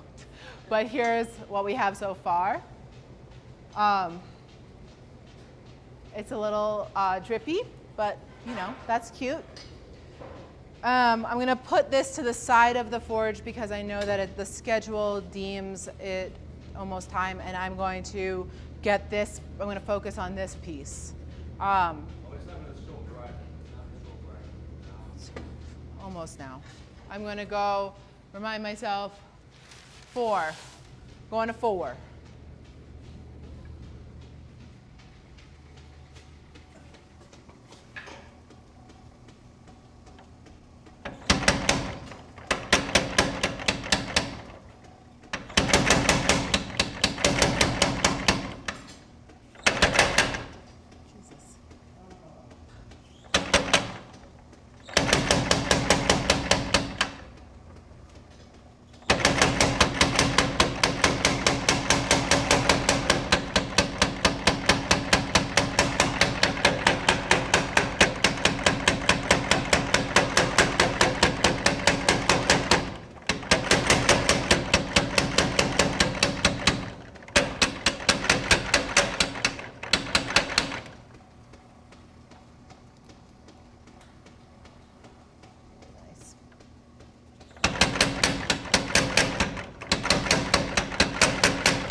So a general, like I was saying, a general rule of, I just want to get that so I can planish that out, and a light, and then we'll move down, and we're almost on schedule.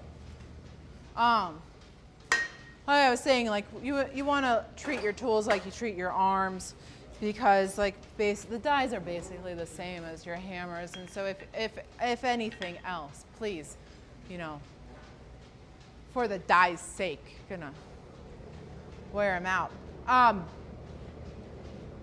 So we're just basically what we're working. Yes, perfect. What we're working on right now is establishing where this bend is going to be, because we are working.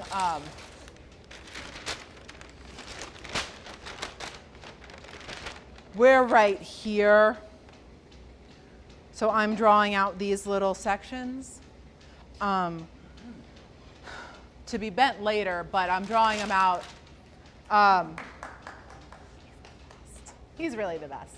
So I'm drawing them out, and I want to make sure that they have some nice transitions between sizes, because what we're going to do next is sectioning, like having a double chisel swage thingamabobber to section things off.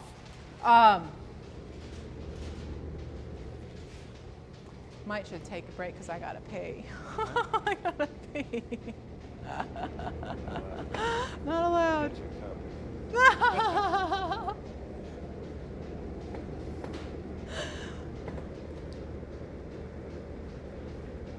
I think that's probably a really good heat for this.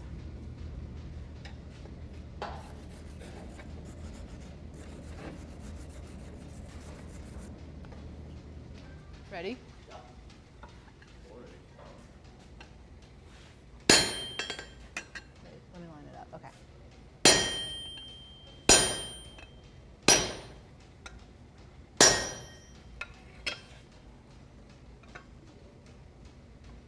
to get a little sharper in there.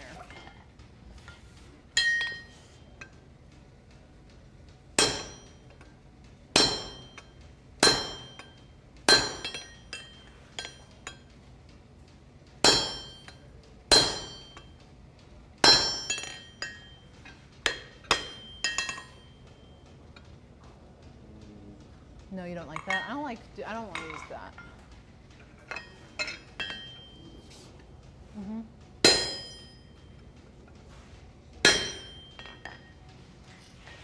That's going to be the back of the bend. This will clean up when we put it in the vise. Okay, let's move on. Wait, let's do me a light one right there. That's a soft. Soft again. No, it's fine.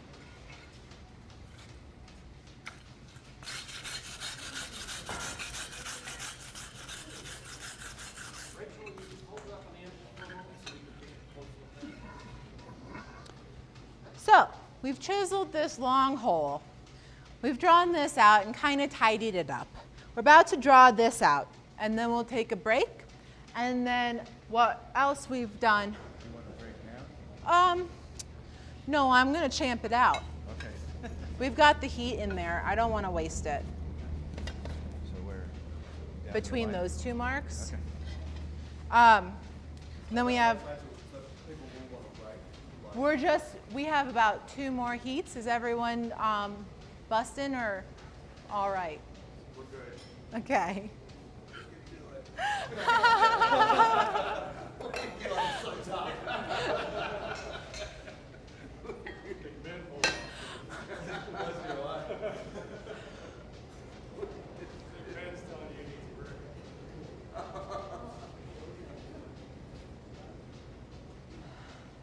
All right, now I need to think for a second, so I need to be quiet.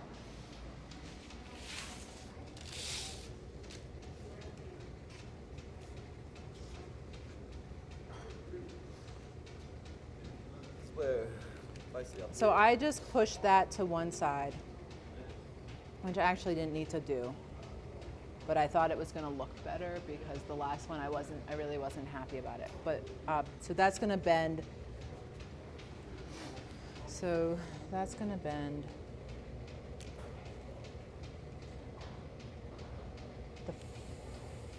The flat side I want on the inside.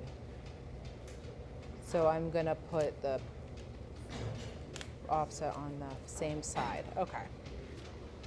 Same side offset.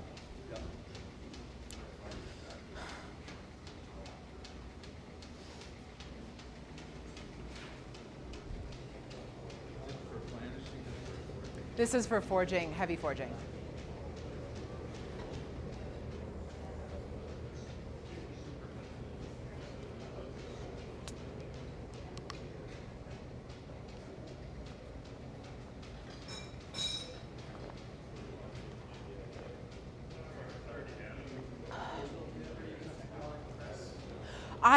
I love them. I want one of my very own. I have a whole pile of huge I-beam ready to rock. I have a reservoir that a friend's gonna sell me ready to go, but I have like literally kind of sometimes have to do the skinny around the shop because it's 19 by about 70 on one wall and 50 on the other wall because it's like a diagonal corner.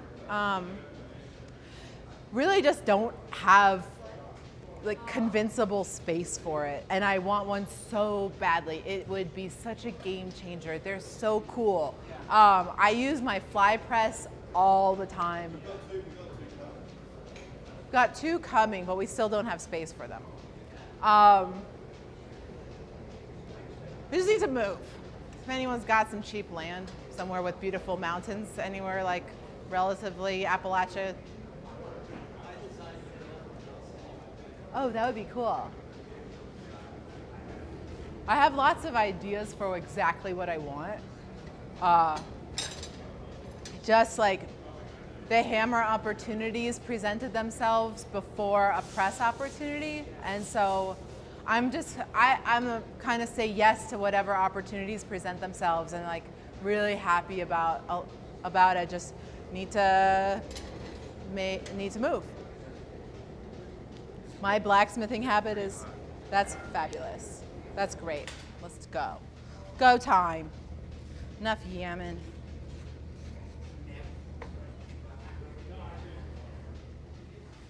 Ready, Ben?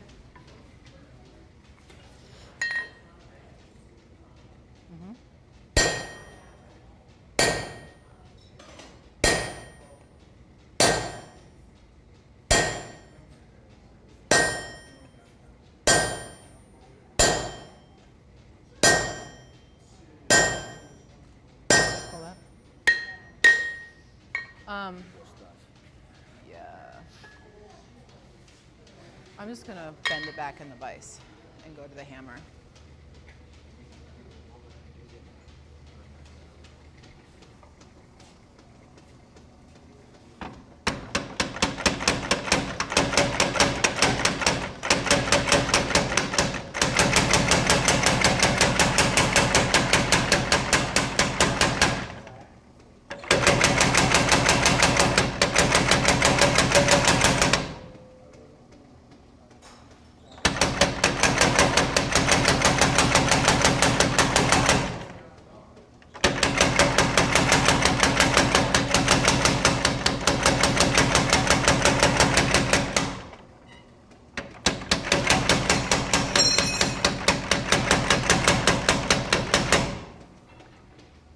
Let's get another heat in that same spot.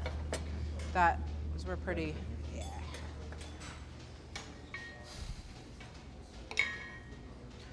Oh boy. Same story.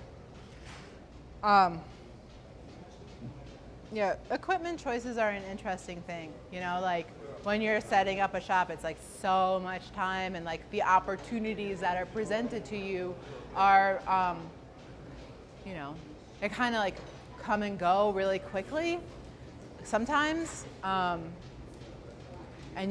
obviously you have to make the choices for your space. So I wanna,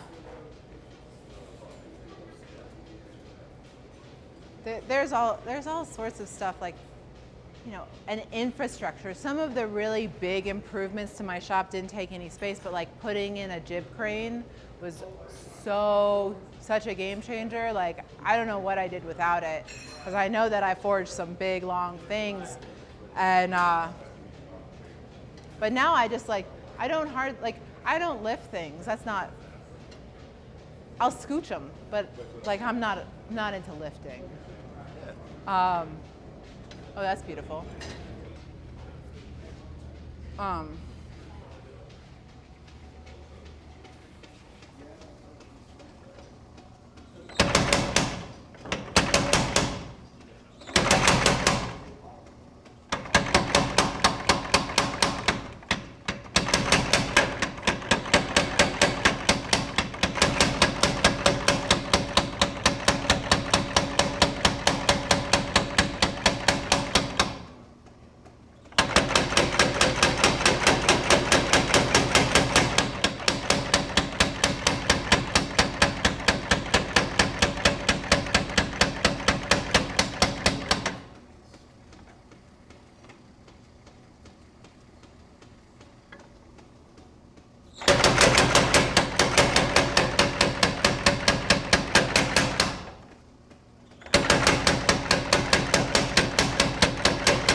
We're getting there.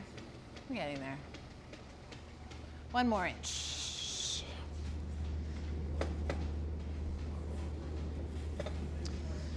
Schwarzkopf said, "You jockey it about in the fire."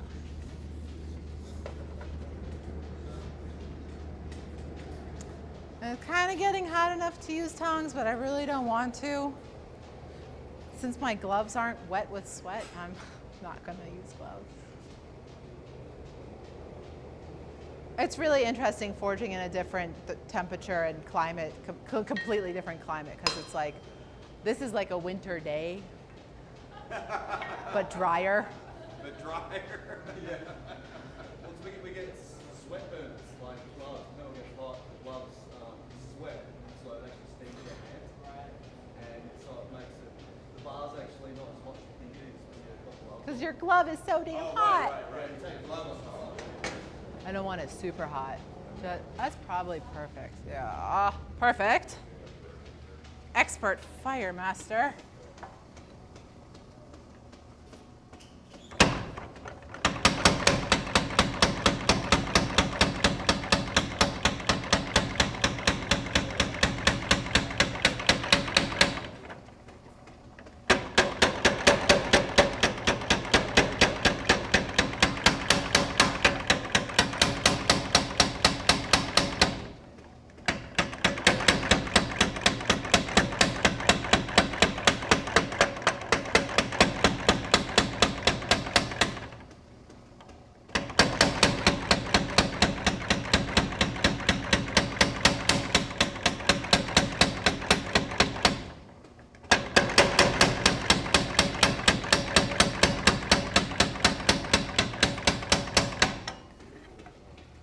So we're just going to clean this up. I think that's long enough.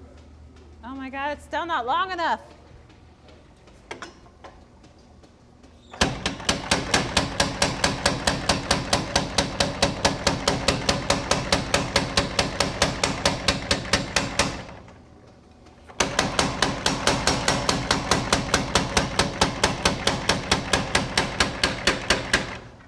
All right, we'll get it hot. And actually, let's see. It looks like the right size. It is. All right, we're good. So let's just, I'm just going to straighten that out.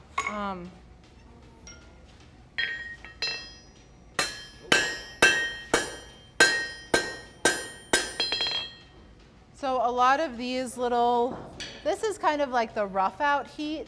And I want it to be like a little straighter than that. All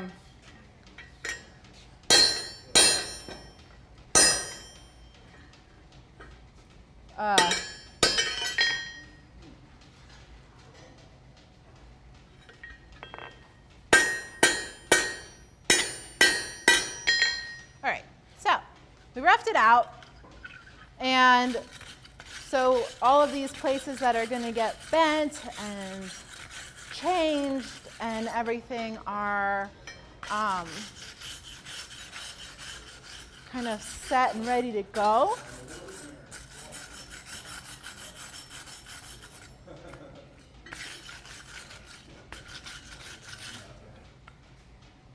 So there, yeah. Part one. Did you see your clinker? My clinker? Oh, that's a beaut. We're gonna put it in iron in the hat.